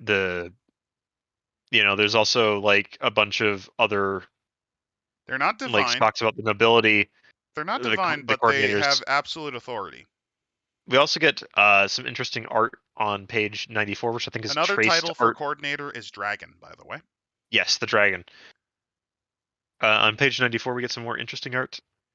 The philosopher in space travel. This is the concept of Ku. Yes. This is an absence in space and time. Yes. Look at this weird rat thing. Yeah, that's going to be the emblem of the Legions of Vega, which are an interesting thing later. There's it's fun to note that the nobility have a lot of interesting notes in this thing, is because all figures in court have some kind of title, including the people that actually like clean the toilets. So They let's they have an get some official. basic details. So the coordinator is the central authority. Without Yes. him, the state falls apart, which However, he has a bunch of subordinates that can nobles immediately around him. take place in case he's incapacitated. Also, it's important to note that haikus are a very, very important way that the coordinator communicates to people. Which Um, I think is dumb and a horrible way to transmit orders, but whatever. it's to allow people to actually get some interpretation of what they're ordering, so that they can basically do what comes to their best judgment. Or to give plausible deniability if they commit war crimes that are beyond Yes, even their taste. Because here's the yes, thing, even Koreans have some fucking standards. yes. Compared to the Anyway, Capellans, I'd say. they go also into like that the coordinator is to dine alone There's in like his not room, much which is standards, but specified, and still. what's like very specific rules for the court and all that. Very ritualized. I like Makes how they sense. openly state Jinjiro sucked. Yeah, they do. That's fun. So the nobility are the spokes from the hub. If the central pillar is the coordinator, these are the support beams that aid in holding the temple. Yeah. Again, a lot of it is, I mentioned, ritualized. There's also like a The bunch of coordinator cannot be touched by menials. exactly. Amazing. Absolutely There's also amazing. like guides to what must be played at meals, all this other stuff. It's a lot like the Court of the Sun King. Yeah? Oh god, I'm just It's envisioning a Korean. Can you hear the people singing the songs of angry men and it's gloriously bad. one of the important things to note is that there are like a lot of stylized ceremonies, and as well as time goes on, like there's like the celebration of the coordinator's birth is a 3 full day ceremony, and it involves all the nobles bringing gifts Yep. and all that sort of stuff. Cleansing of the spirit. Every year there must be a fake war game. Uh, Military honors. The most loyal and brave men are honored in ceremonies at court. yep, Celebration of coordinator's birth. Literally traced Japanese soldiers from World War II. I can tell from 2 of them. yep, And actually, they actually hilariously might not be Japanese soldiers. These might actually have been traced from not the People's Revolutionary Army, the National Revolutionary Army of China. yeah. These might also be traces from Vietnam, That too. When because you've got the the haiku radio in the orders back are there. less for plausible deniability and more you didn't the coordinator didn't give bad orders. You just interpreted them wrong. You interpreted it wrong. Yeah, When the ISF burns an effigy of their power in protest, yeah, coordinator, you suck. Yeah. yeah. The next sort of bit that they mentioned Pageant too is of that noble loyalty. this is the fun one where they go where they it's lots of its meaning, but it's just more because it looks cool. The minister of the 5 branches, heads of the 5 districts. The districts of all the military branches must participate. Many of these are represented by a delegate. You have to dress in a special ceremonial garment and head dance. You must perform a dance. At the end of the dance, the nobles group together and form a dragon, performing another dance that snakes through the public sections of the palace. Uh, at the end of the dance of loyalty, basically is what happened is that the Duke Paul Southern, Minister of the Treasury, fell from hit under the dragon costume with numerous stab wounds. So somebody murked him in the middle of the loyalty dance. Amazing. Amazing. I love this picture, by the way. This is like someone related to Cranston Snord holding 2 pistols awkwardly, and Oh, I thought that was one gun. that's 2 guns. So you can see, I couldn't at first. which it just looks so stupid. But there you Nobles have a go. ton of Then privileges. Oh, here's the structure. the Such structure of the that it government. is. The government. It's like fuck it. It is. Yeah, like it's literally it's a feudal society. Do what the fuck you want. Apparent autonomy. The best way to describe it is it's a As kingdom long as you don't at the piss off the ass end of coordinator. feudalism, where Yeah, if the you don't, local planets, the local governors still have some influence, but nah, you listen to the haikus, motherfucker. haikus must be obeyed, but in everything else you're kind of free to do what you need. There's the various ministries, such as the Ministry of the Interior, the Ministry of War, the Ministry of the There's very Treasury, the little. Ministry of Justice. There's very little government structure. Basically, yeah. It's kind of mind you, there are bureaus under these ministries, there is a bureaucracy, a pretty large one. But as somebody mentioned, getting something from the Kurita bureaucracy makes building a jump ship in your backyard easy. Yep. Oh, by the way, see ya, Holtz. I hope Yep, you see ya, enjoyed the Holtz. butt end. Here's the Yeah, variety of ministries. Interior is the well-being of land and people, which means they are allegedly responsible for the living conditions. but which means that the Bureau of Indoctrination is a thing. By the way, Yep. they don't even hide it. Yeah. Agriculture, forestry, and then of course the all-powerful bureaucracy of bureaucracy.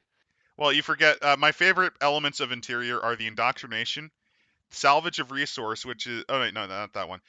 Conservation and salvage of resources, which is the environmental and recycling It was concerns. human growth that was making me laugh. That's worker assignment. Yeah, and then of course the Bureau of Bureaucracy. Yeah. Then Ministry of the Expansion of the War. Glories of the Draconis Combine is the Ministry of War, which is fun. And they have Department of probably the Indoctrination. strongest amount of power in the state. Yeah, there is the Department of Indoctrination, the Bureau of Substitution, the Assembly of the Grand Inquisitor, the Procurement Department, the Draconis Port Authority, the Bureau of Administration, Combine Military Coordination Office, Draconis Combine Mustard Soldiery, Draconis Combine and Mustard Aventry, Professional Soldiery Liaison. Basically, the government is not much, but they actually have a lot of For details, see the Pillar of Steel. Then there's the Treasury, the Bureau of Justice, and this guy. I don't know about this picture. Well, there's also the court. Yeah, I don't know this picture meaning either. This is traced from something. I just can't tell you what. So yeah, the court mainly deals with high crimes, nobility crimes. Yeah, and then there's the ISF, which officially does not exist. I mean, it's fucking obvious it does, but it obviously does. But yes, yeah, you can't say that. Then there's the districts, which are Rosselhog, which will is eventually a constant become hotbed. Yes, of protest with Leif Erikson. Look at this face. I think the Chinese. I know this is supposed to be. This is supposed not. Oh God. Kanji. I know it's supposed to be kanji. Wow, my brain died for a bit. Look at the protest. You know, the only way this would be funnier, and by funnier I mean embarrassing, is if they decided to do the infamous tank shot where the man stands before the tank in the square.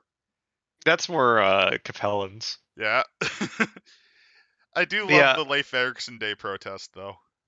Yeah. Also, every one of these people have been disappeared, and you know it. Yeah.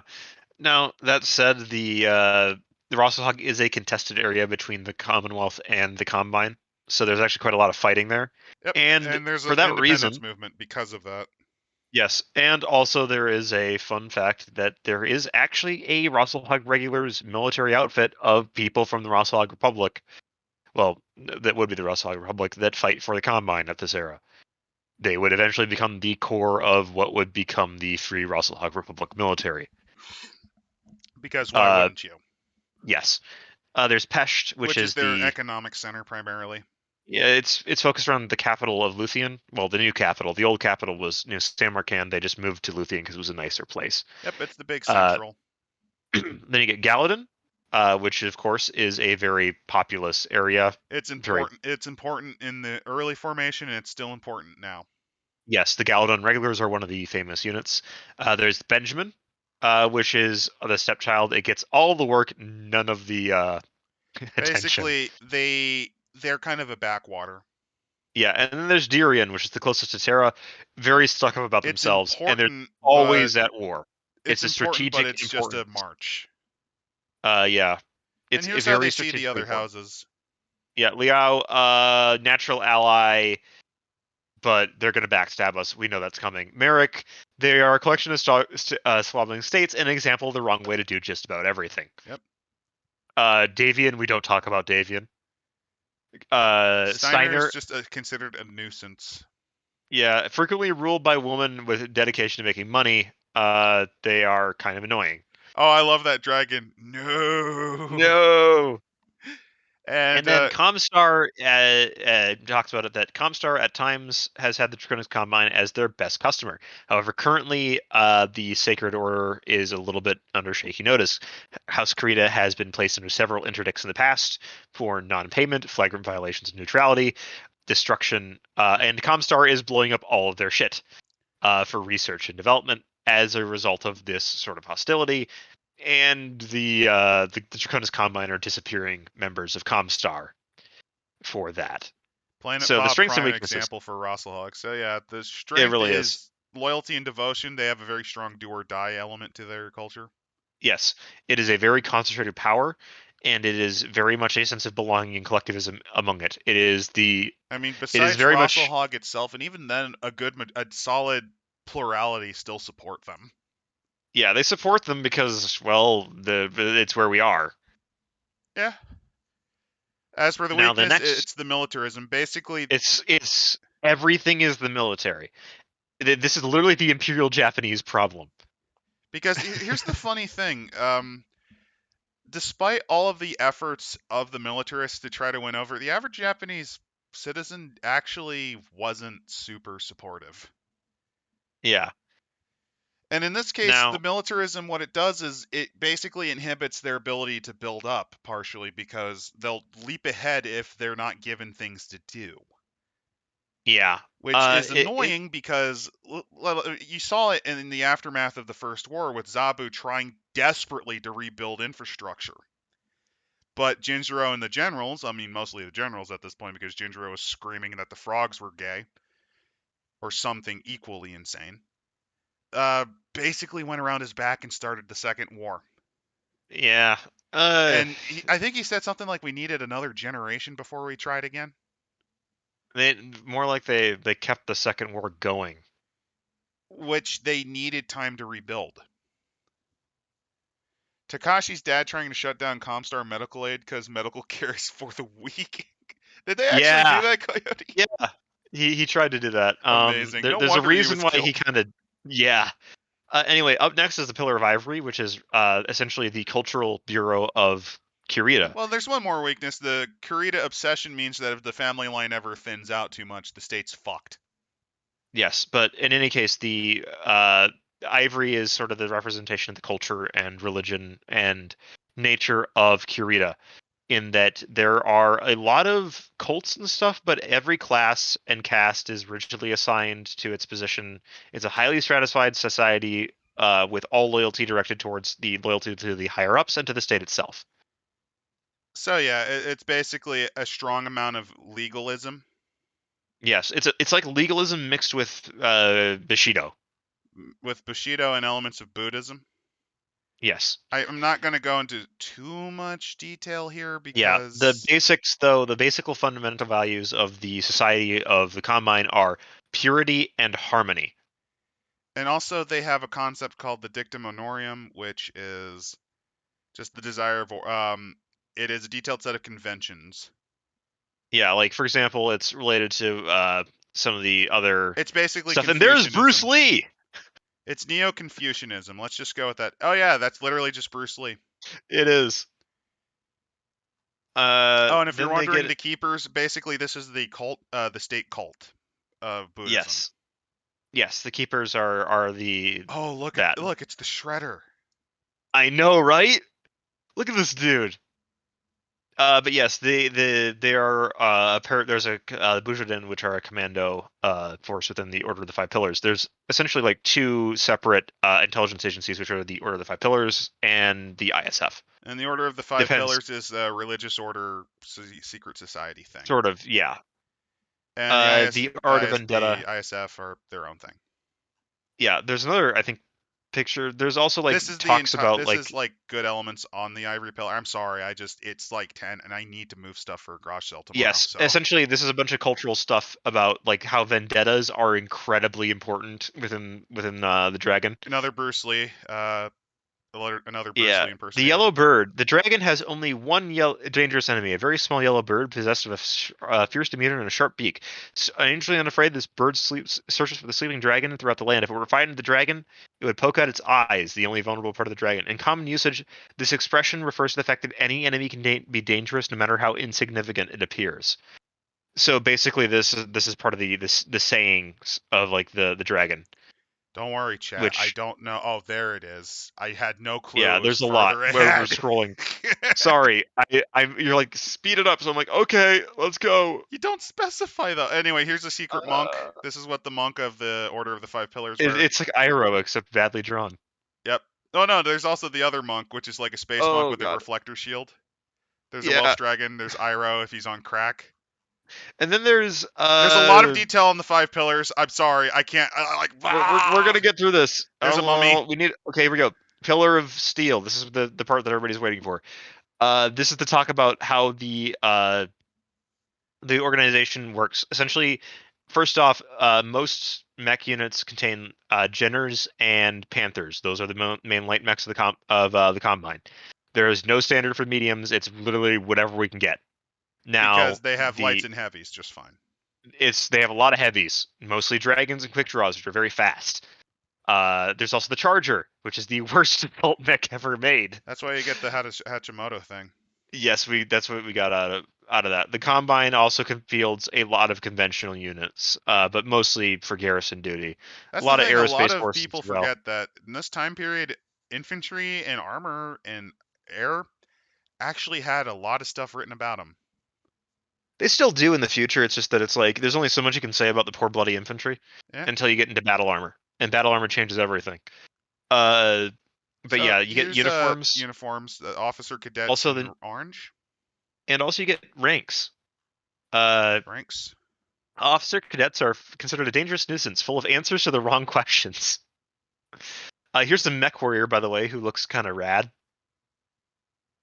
Okay, I can tell you right now, while they probably know somewhat the names, I'm actually kind of insulted they don't actually name the captain right, because the actual term for captain's Taicho, but whatever. Yeah, they put that as the general rank almost. Anyway, it's in Mech katakana Warriors, for those of you who want to go maximum weeb.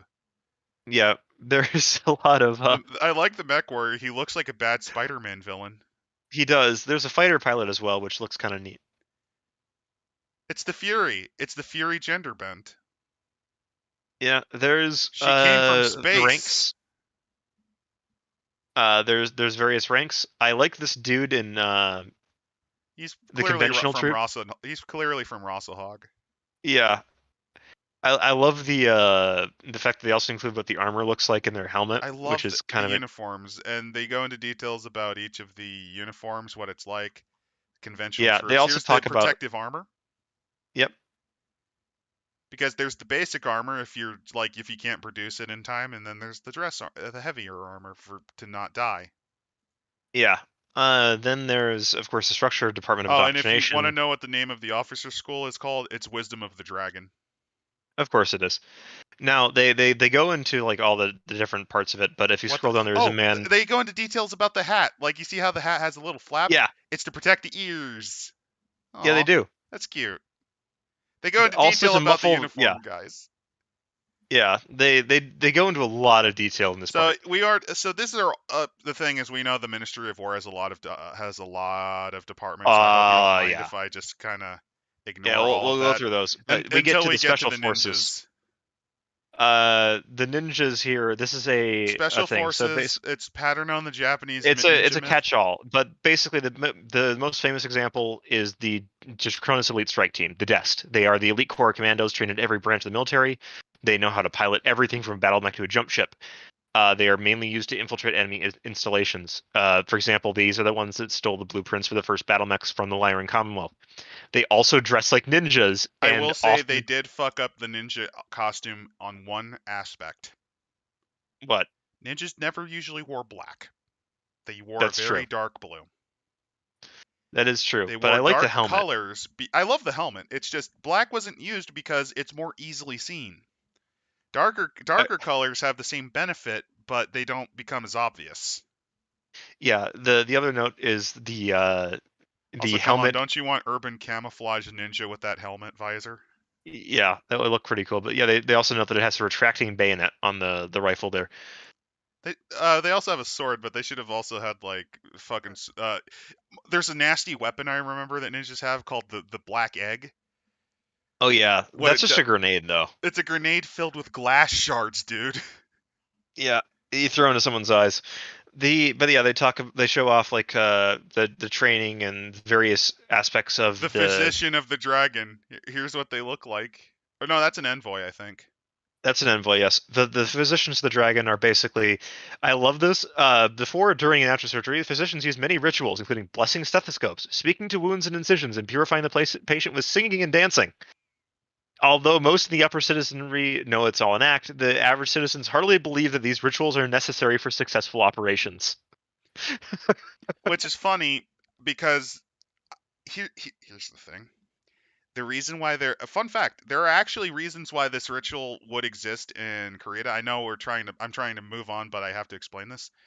We explained it a bit in the Hunter stream we did last week, but in Yeah, Shinto, there's a concept called desecration and uncleanliness, and one it's of the literally marks of it cleansing is rituals. spilling Yes. of blood.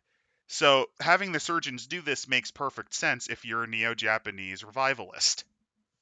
Yeah, Now, it's literally they purify themselves and you. as for why doctors are looked down upon, because in Shinto religion, it made you an unperson essentially. You are Yeah. tainted. Now, then they do. By the Oh, way, because paradropper! Look at that. yes. Well, I think someone bailing out of a burning fighter, but Yeah. they talk about the deployment and all the prefectures and all that. Yep. Engineering, deployment of the Also, Combine Force. it's most prestigious to be stationed either on Luthien or on the border. Yep. Otherwise, you're a fuck up. Yeah. Now, it's also important to note that because of the restrictions Kurita places on women, few rise to high stations in either military or civilian life. A few females have attained the title of general, but none would have become a warlord. I mean, to give you an Uh, idea, they only had like 2 coordinators that were women. So. yeah, the society is rather sexist. They go through like the mech unit deployment. If you I want like love the all of loyalty the lists, ratings. Yeah, I like there's an loyalty entire region ratings. that's questionable. Yeah, Vega is fucked. Vega. Well, the Legion of Vega is. If you, by the way, if you look at the 11th Legion of Vega, the name on there of Theodore Kurita, that's actually the son of Takahashi. There's a reason why he was assigned there, which is that the Legion of Vega is kind of a fucking joke, and he doesn't like his son very much. Well, also they're very questionable loyalty-wise. Yes, yes. His So son managed to basically, fix the 11th Legion, though. oh, his son managed to fix the entire group of it. We'll get to that later. Pretty But they go nice. into like the weapons industries, which I quite like some of the names of these. Lexitech, Lexitech, yeah. Buddha Imperial Vehicles. Gordon, Kingsley, and Thorpe. Luthien Armor Works, yeah, fair. Mangan Aeronautics.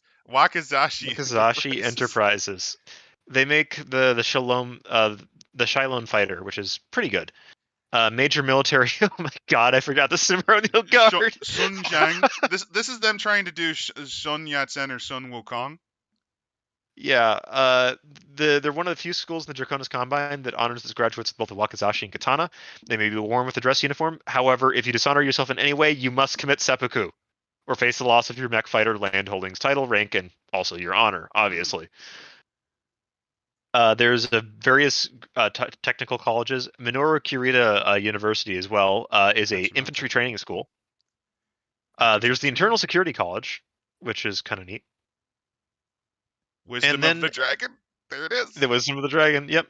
The Dairen District Gymnasium, which is kind of fun.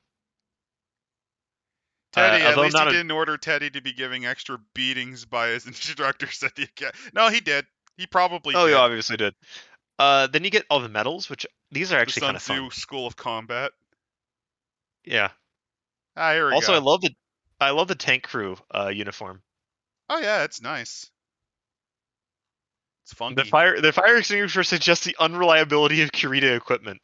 Even if the crew is in danger, the crew rule is to save the equipment. This crew member carries a sawed-off repeating shotgun. Yeah.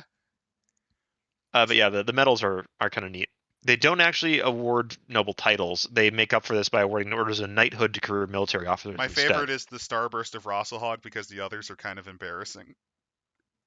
I do love the how this works. the ceremony goes like this: the coordinator must bestow the honor. The recipient is the only member of the assembly allowed to wear their weapons, lays their weapons before them, and prostrates themselves before the throne, repeating the words "My life for yours" until he becomes hoarse. The record for this is 3 hours, 37 minutes, and 19 seconds. Imagine if some guy was able to do it for 18 hours. Probably is someone. But yes, they go into the various units. The Sword of Light is the elite of the elite. They're kind of the main force that was used for, well, everything. They are the personal units of the coordinators in general. Yep, these are the personal retainers. Then there's the Deer and Regulars. Deer and Regulars, which are also pretty regular, but there you go. I like the 36 Deer and Regulars nickname, though, the Hungry Ghosts. Yeah. Also note that most of them, surprisingly, there's a lot of medium mech units in this group. Yes. Then comes the Rosselhog Regulars, which are the core of the Rosselhog. Rosselhog Republic. They're also mostly European. They must pass political examinations. They're almost as tough as those of the Sword of Light. Almost all the units are incredibly paranoid. All their actions are planned to keep agents from criticizing what they're doing. And this also makes them basically some of the best scroungers because their supplies are kind of iffy.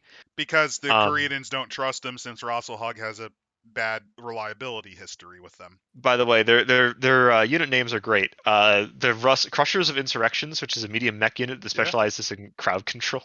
The Executioners. The Bane Torturers. Of the Commonwealth. Veterans of Tamar. The Crushers of Kobe. Yeah. Then the Gallatin Regulars, which is one of the longest-serving units. They defend Gallatin, which are some of the most historically and emotionally important to the Commonwealth. It's one of the two cores besides the Luthian area. Yeah, they also have a Pesht, They also recruit most of the graduates from Sunzang, and this makes their morale very high and fanaticism pretty good. But they're also extremely ruthless because of this. Oh yeah, like the Keepers of Treasures that specialize. They all specialize in city fighting mostly. So open field battles, mountain fighting, city fighting, defense, and open field combat. That's kind of the thing. The Benjamin Regulars is a smaller district, but they have a high amount of regiments. They're one of the very common ones. They're a march. Basically, well, no, Benjamin's not a march. Actually, that would be Dyrian.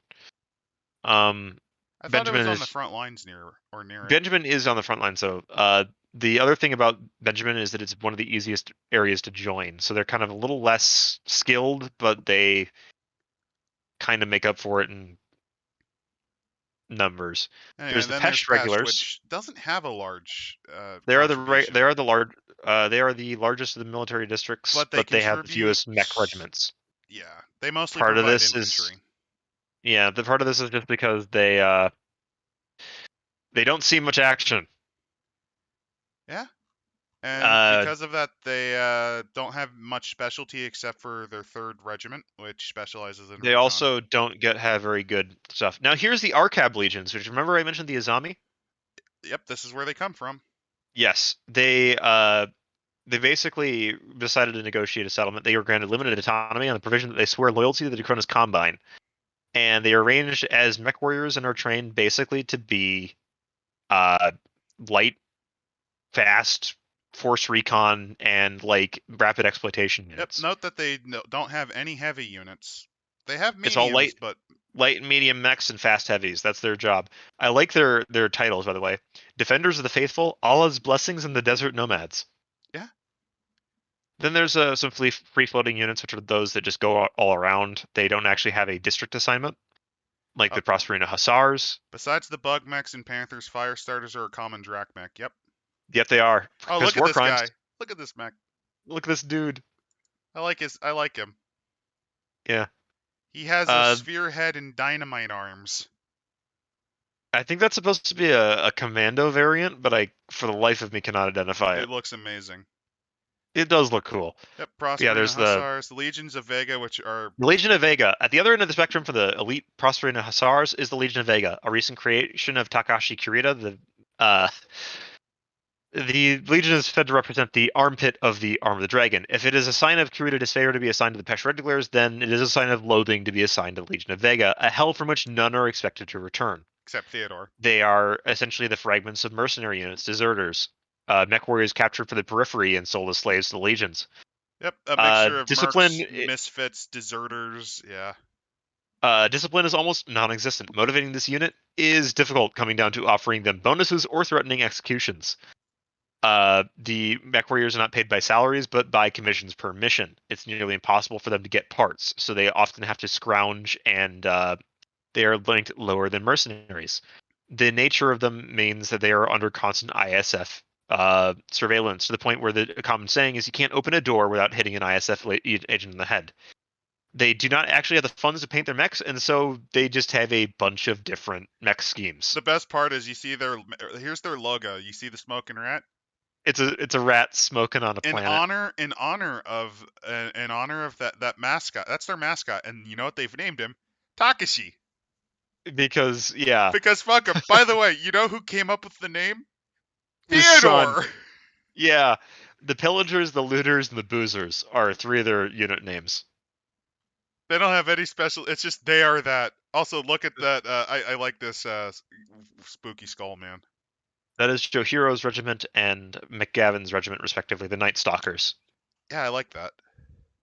They are a raiding unit. Then you get the Sunzong Academy cadres, Which is a great idea. Pull out your students so that they can die on the they are battlefield. treated to real combat occasionally, and great idea. Great fucking retarded idea. Then there's the Antang Legion, which is a essentially they're much like the Hussars. They just were defeated more, so they had 5 regiments. They're down to just 2. The and Legion then of there's the Enlightenment Militia, which is another experiment Takashi did. Yeah.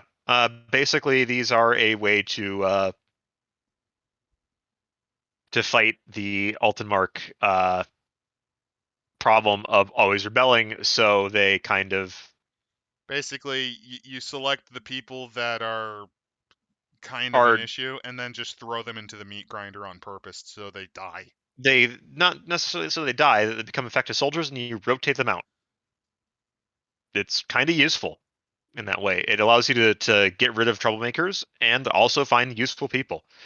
But the thing is, also, here's the thing. The Draconis Combine is the second largest armed forces after the Federated Sons. They also devote the most of their economy to this. The main problem, though, is that the Kuritan philosophy of tactics is literally just like the old Soviet method of just throw bodies at the problem. Every solution is a nail, and you have a hammer. It's also that emphasis on loyalty leads to rampant paranoia and backstabbing. Rivalries between branches and military districts also is Not incredibly bad.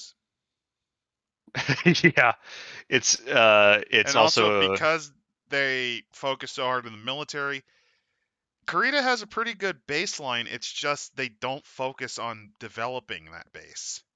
Also, here's a picture. Although Davian has that same fucking problem. Yeah, they both have that problem. Also, here is Natasha Kerensky, part of Wolf's Dragoons, one of the most famous mech warriors of the setting. I have no idea what the fuck she's wearing. I think it's like a rabbit's foot. She's decided to motivate. I don't even know what those pants are. She's decided to motivate using her mom jeans and her blouse the troops. On the next page we get I think an officer with a prostitute. Yeah. And that is why I was assigned to the Vega battalion. The Legion of Vega, yeah. Then there's they talk about like the daily life of everyone, where like the big principles are, yeah, that it's daily life and culture. There's the most like a bunch of pasts. Of Natasha Kerensky. Kerensky, that's true. That is true. Oh god, she's got canonical pinups. By the way, how embarrassing. She was also the first named character in Battletech. Draconian people so basically, yeah, they're destined to rule. They might be the most content, but because of their shared ideals. Yeah, there's a lot of talk about this, and the talk about like non-Japanese culture as well, where there's kind of an interesting thing where they will take elements of non-Japanese culture and include them in there, but they Japanify it, basically. Yep, that's what they did. That's what they did with the Muslims. Yes, the Arqab, the Azami. For example, like also for that matter, like the main school of architecture for the student the Ministry of Cultural Investigation or School of it studies history, geography, anthropology, and sociology and other disciplines to discover the heritage and understand the non-Japanese aspects of the Combine, which gives you some very interesting things, which is stuff like that there is light paintings done by someone in the style of African textiles, holoplays of that reflect like early works all over, dancing, and the only exception, of course, is anything Scandinavian, because fuck Russell Hogg. Yeah. Arts, though, are very important, and we do get our Black Samurai Yep. as you scroll down. Education. That just goes into details about how they indoctrinate the arts. Yep. Oh yeah, here's the arts. Here is our Black Samurai. They also talk a lot about geisha, Oh, which by is the way, not a fun surprise. fact, that's not a Japanese vase, that's actually Korean. I know. If you're wondering, They the Ming vases are actually like little spheres with a long neck. This is a Korean vase. Yeah, very beautiful. Anyway, they talk about all the stuff, and they get into Pillar of Jade, where it's like economic structure is basically a command Geisha economy. tradition. Look, chainmail thong. Isn't it horrible? Chainmail thong linked to a tattoo of a I don't even fucking know, Isn't man. it horrible? But yeah, the fact of the It's the matter economy, is that stupid. Here we go. yeah, summary executions are commonplace. Trials are more often kangaroo court affairs. It's not exactly great. It's a lot like the Capellans, Hey, except the look, Capellans. it's the police insulting a Rosselhog man. Look at this man's hat. He looks like a fool. Look at this man's gay hat. That's what the police are doing. They're insulting his hat. He's offended, and so is the other guy over there. But They're yeah, about to all cause a riot because they're mocking this man's hat. by the way, all businesses are classified under either two directions: direct service, which is for military, and indirect service, which is civilian. Guess which ones get priority? It's always military Yep. because of their brain damage. Also, workers are moved around. It's a command economy. Oh yeah, they In have an entire ministry to move people. yes, with natural resources and supply, conservation is actually very important. Recycle or else. Yeah. There are corporations and there are various types of planets with that, but They don't have a lot of power in this setting because the Koreans, not early on, well, but in the aftermath of the First Succession War, nationalized the fuck out of them. that said, there is a Cretan named Chandahar Kurita who is kind of getting into the game. He'll be important into the setting later on, very important actually, but he's one of those weird Cretans that doesn't actually like military things and just decided not to do it. So everybody thinks he's an effeminate fop, which he is, but he's also well, He's not completely he's a lot more than spineless. he appears. But yeah, basically, Kurita, the Draconis Combine has a command economy to a degree, but like China, it's more that it was a Yeah. temporary measure. Like unlike in communist societies, what Jinjiro and Zabu did was temporary, and they allowed companies to reform after the basic buildup again. Yeah. Now the strength that makes this of their economy is that it is literally devoted to the emperor. I mean the coordinator. Rather than spending time to get ahead, oftentimes Combine citizens place that they think that the best way to do this is to show honor by finding the best way to do the job that they're given, which means that their loyalty and production numbers are actually quite good. Here's some horrible current year elements that you see nowadays. Loyal workers live their entire lives around the corporation. They are born in corporate hospitals, attend corporate schools, live in corporate housing, buy from corporate stores, and are frequently Yeah. cremated and entombed in company mausoleums. Yeah. It feels a bit If you're current year unpproductive, consume if you're product. fired, you're probably never going to get hired again. So either you become an unproductive, aka basically a lesser caste of society, or you join the military. I was just gonna make a comment. Consume product. It has that kind of vibe. Yeah, it does, but we get through it. But as you go through here, there's a bunch of lists of Merchant various and is corporations and using his trade and iPad. all that. Oh yeah, Yeah. here's the corporations: Matabushi, Metals of the Earth, basically the Zaibatsus, Tanadi. Yes. Tanandi is actually one you should be looking at very very carefully. There's a Jeff Lubin. it Oh, Yeah. there's a forbidden area. Yeah. Huh. Also, isekai shipping. No. Yes. No, I don't. Well, Isaki shipping, not isekai, but you could pronounce it like that if you looked at it. I don't see it. Where is it? Just above trade. I'm mentally retarded, so One of the last two listed. okay. Sorry about that. I'm not a very smart man. Spreading the glories incorporated. Oh yeah, Yeah. Isesaki. It's Isaki shipping, and then the Ivory traded the Order of Five Pillars, which is not really a company, but it's It's like a a shell company. quasi-governmental. Yeah, It's a yeah. shell to hide their religious society assassins. Then there's trade stuff. They don't trade much, They basically. trade a bit, but only in the sense that it gets them money for machines in war. Yeah, and it simulates the economy. That's good. Minor Now, official. they don't trade with anyone really in the sphere much, aside from like useful, frivolous stuff. They use all what they can get. Now, as for the And strengths and Kurita weaknesses of its economy, its is citizens, again, because of their bound, they have one of the strongest domestic industries of the great houses. yes, they do. They are very loyal, very good at their jobs, and the honor of your family Their is literally, internal are you trade, doing your jobs their good? internal trade and industrial production is pretty good. Yeah, they Not the make best, but it's probably one of the best. they make quite a few battle mechs because they lose a lot of battle mechs in frontal Well, suicidal not just charges. battle mechs, but they have a good internal military hardware setup. They have other than Yeah, mediums. They have very good civilian industries, although it's not the greatest. yeah. But it's Yeah, the main strong problem is internally. The problem the is they don't have lack of resources. They don't have as much to work with. mainly just because their planets are more marginal. Yes. Not That's harsher, just in terms of resources more that marginal. yeah. There's also kind of an element of like this is Japan, so they have resource problems. If you're wondering why the katana was folded 1,000 times, it's to make up for the awful iron deposits. Yeah, it does feel like a turn of the century German industrial town. That one picture, yeah. Yes. Oh, look, it's Takashi. Look at this dude. He he also likes committing war crime. Don't you like how he only dyed a quarter of his hair? By the way, if you scroll down, the picture on the next page, I can't explain it. This is a picture that will haunt your nightmares. It's my drug horse. It's I think that's It's supposed to be his dragon spirit or some shit, no, but it's a drug horse.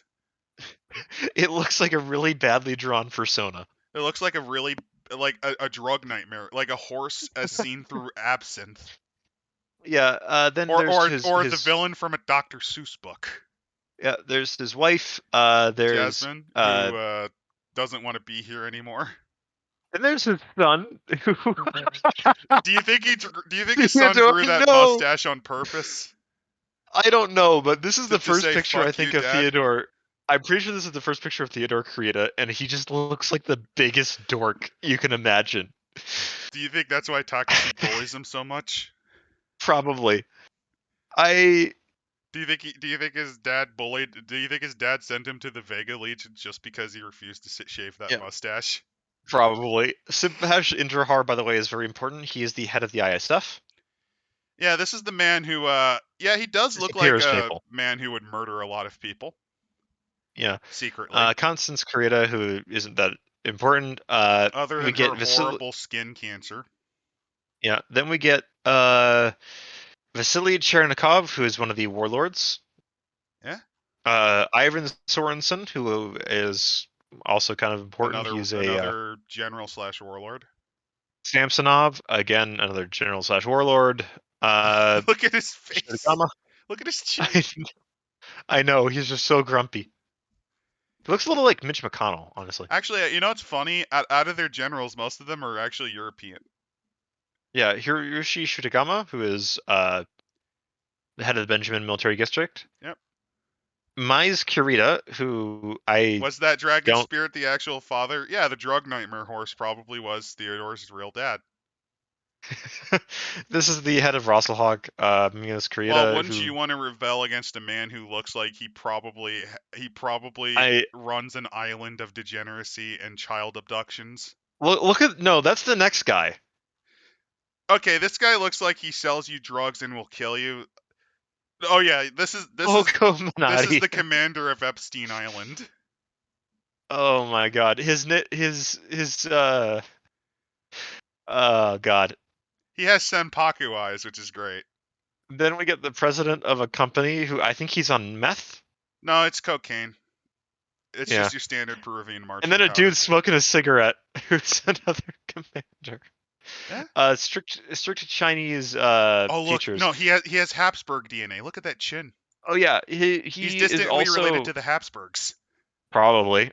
And then we get a brief atlas, which is just a list of planets with, flags and Yep, it all goes that. into the detail. The Pest Military District, while it's not important now, Luthien is the capital, Then they go into like and New Rosselhog and Samarkand is nearby, and it just goes into details about planets. I love planetary atlases. yeah, they're fun. They also then have an index because this book is long. It's almost 200 pages, and then there's the map of the inner sphere, and of course a line of the family tree I'm actually because surprised that's that important. the planets actually have a decent population. There's billions on most of them. Yeah, Kudos, Kurita. You actually have a relatively built-up, good infrastructure. yeah, they do. It's just that their planets aren't exactly resource rich. Which sometimes that happens. You can't really blame them. Yeah. And then you get your index and The all thing that. from So. Chinsmouth, yeah. And here's the lineage. The boxes indicate a lineage of coordinators. The boxes are coordinators that they've had. Yeah, you get some interesting ones. And it goes down pretty far. Here's the planet guide that goes into basic details if you really care. And then there's details on all the planetary things noted at the era. That dragon looks a And lot less derpy when it's in just pure red. yeah, the again when it's in red and black, it actually looks really good. It's just So that the problem is, let's just end on the blurb. To control his people, the coordinator of the Draconis Combine must control their ideology. Thus, Draconis society's values are harmony and purity. Harmony with the interests and intentions of the Kurita state, and purity from any thoughts that contradict those from the coordinator. Only the most powerful mystical society Comstar could compile this source book on House Kurita. So basically, Comstar had a lot of trouble organizing this. They did pretty good. yeah. I ultimately really liked this book. I think it's a weaker one of them, honestly. It's I not think as it's strong great as for Davian, telling you. but I'd actually say it's either the second or third best because Merrick I think was stronger, Yeah, arguably. Merrick's is Arguably. just like the details in Merrick are very fun. Like there's a dwarf that murdered someone. There's a lot of There's the just silly depression. shit. There's the depression of Janus Merrick's life. His entire life is just depression. There's the times where Merricks are kicked out by ambitious military men, and it all turns into shit. Yeah, I'd actually, if you had put me to the if you put me on the spot, I would say it's the third out of the four we've covered. It's possible that the Lyrans will be more boring. It's also possible that, oh god, what's the other one? I'm trying to uh, remember. Is there another one besides the Lyrans? I mean, no, I guess there's periphery books, but like Lyran's will be the last one. I mean, third out of four means it is middling, but I'd say that this is orders better than House Liao. What did I give that one? Decent? Yeah, like House Liao's problem. I mean, House Liao did give us two mechs in stats, which is kind of Which neat. is cool, but the problem is House Liao. It is a basic summary is, and then this thing happened, and then this thing happened. There's a lot of shit. Yeah, Well, no, it's not that it's a lot of shit. It's the way that shit was pushed, which can best be summarized as, and then this happened, and then this happened, and then this happened, and then this war happened, which kind of happens with the Draconis Combine, but they actually I think space it out better. Yeah, it is spaced out It's better. That they don't have organized a better. The only problem I have with it is that there isn't a definitive part of the like a definitive break between sections, like there was in some of the I'd other say they books. put a little too much effort in describing their society, the five pillars. I feel Yeah, like they put a little too much detail into that. I'd say it's a middling good, middling to lowish good.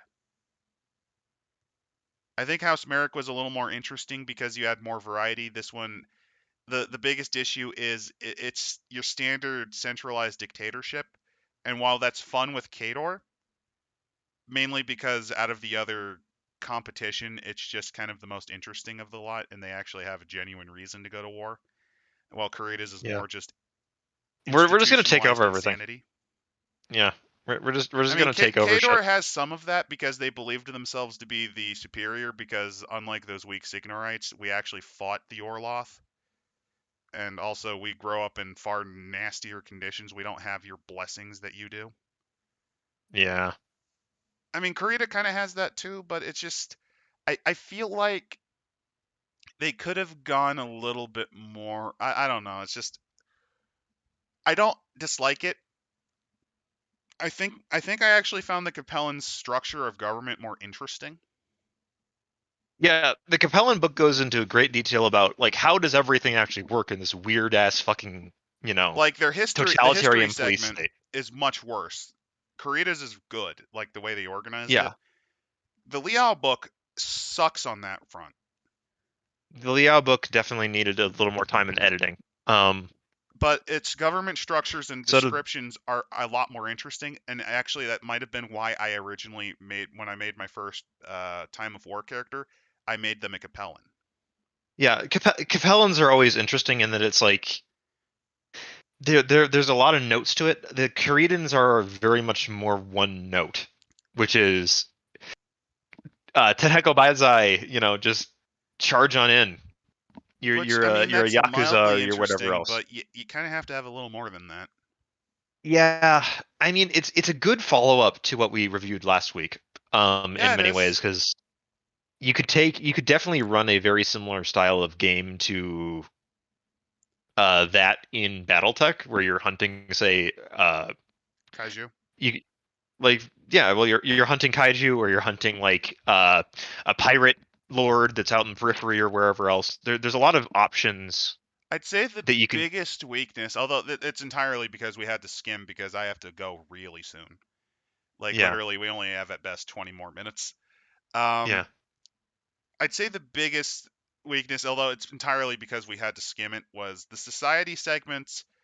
They're a little too long in some respects. Some of the pillars went on too long with not a lot of important details because it repeats quite a bit. And there's not an opposing ideology or an interesting take on the coordinator. Like it's purely just the Japanese militarism when in reality, if you actually looked at the imperial, there should have been the equivalent to a civilian movement where they still venerate the Or coordinator, but they want to draw back from the excesses of the generals. it's sort of interesting in that the secret societies of China, right? Yeah. That the group that gets these as the timeline develops, as they flesh out the successor states more, as they make the Kuritans less the designated villains, is that there is a society in the Kuritan in the Combine that wants to like go even further beyond what they're already doing in terms of like hyper nationalistic, non-reformist, traditionalist style of stuff. Um, but that kind of doesn't get covered as much until like later on during the clan invasion era. So there's like more to do in what's going on with the Combine. Oh, and that's why I But personally linked the new version of the book into the store you can get it because you can't get the book we covered anymore because of the yeah, mechs that because are in art, it. it's also that it is genuinely a little bit out of date. Like there's a lot of stuff that kind of gets changed and retconned and fiddled around a little bit in Yep. the lore. I mean, it's not Like big deals, but it's more the art that is why you can't get it anymore. yeah, because remember they have them across At least 3 we found. Yeah. There's a lot of like little other things about this book that like it's I'd say it's a decent book. Like if you Low picked this good. up in yeah, if you picked this book up in 1988 or whenever it was published and you were 1992. like It's 787, but like it's good until the 90s. it's good into the 90s. Yeah, if you pick this book up and you wanted to know more about the Combine, it tells you almost everything you need to know about the Combine. It does what it set out to It's do. It doesn't blow you friendly. out of the It's a water, friendly but intro. It's the second friendliest intro other than Davian's, I think. yeah, it definitely tells you. It gives you a history of the Inner Sphere. It gives And it you an makes idea of what's sense going on. because the Yeah, Combine is your designated bad guy until the clans show up. So Davian is your designated good guy. That's why they go into detail about the formation of society, the formation that led to the Battletech Inner Sphere. Same thing yeah, happened here. They go into detail about how we expanded into space before even the houses formed. yeah. And meanwhile, So it's in the friendly in Liao that book, respect. in the Merrick book, they kind of just gloss over that a bit. They gloss over it, and that's why those are clearly for people who've already been playing Battletech, I think. Yes, I mean the Liao book has actual rules for mechs in it. Yeah, and that's, I think, more for the connoisseur of mechs in general. Yeah, we'll have to look over a technical readout at some point. Possibly Boondoggles, which is always a fun one. But I'd say low good. I don't think it's quite into decent because I think Liao is indecent because if I rated it good originally, it's now decent. I know I'm Yeah, fickle like that, but that's fair enough. it's just because in retrospect, it's not as friendly to get into. And while the design on the government I think is more interesting, the majority of the layout book, which is over half of it, is kind of sloggy. Yeah. It's Again, why the Iron Kingdom book we did a long while back, I can't rate it as amazing because that big lore dump of 18,000 years that kind of mean nothing. yeah. I mean, BattleTech has that, but at the very least, when you They knew how concentrate to it into summarize. these, Iron Kingdom's failed that. it's also that they chunk it out per area, Yeah, so you don't get everything at once. which was a problem in that book. But yeah, I'd say this is low good, probably high decent from you. Yeah, like this is a book where like if I bought this for the asking price at the era, I'd be like, yeah, I that's money well spent. Like Oh I yeah, it's wouldn't be critical, like, especially if you're interested in running a Drac army because they have some fun light and heavies. yeah, they do. Speaking of that, they do go into some of the classic ones, which is the Jenner, which is possibly the I'd consider before the clan invasion era, this is like the quintessential like striker mech in terms of it's a very very fast, very very heavily armed, lightly armored mech that it can jump a Pound per long pound, distance. yeah. Ton for ton, it can hit way above its weight. The dragon is just a solid design overall. It's not like spectacular, but as a fast heavy mech, there's basically nothing better than it And while the until Charger you is get to the shit, clan it invasion. does lead to the I think it's called the Hatamoto Chi, The Hatamoto Chi which is design comes off of probably it. one of I know it's weeby, but it's one of my favorite designs other than that Raven. You know, the Raven Yeah, from the the. Raven looks just like it's just strutting around. But yeah, the Hatamoto I Chi is like a fun Chicken design. Walkers, and Hatamoto Chi is fun.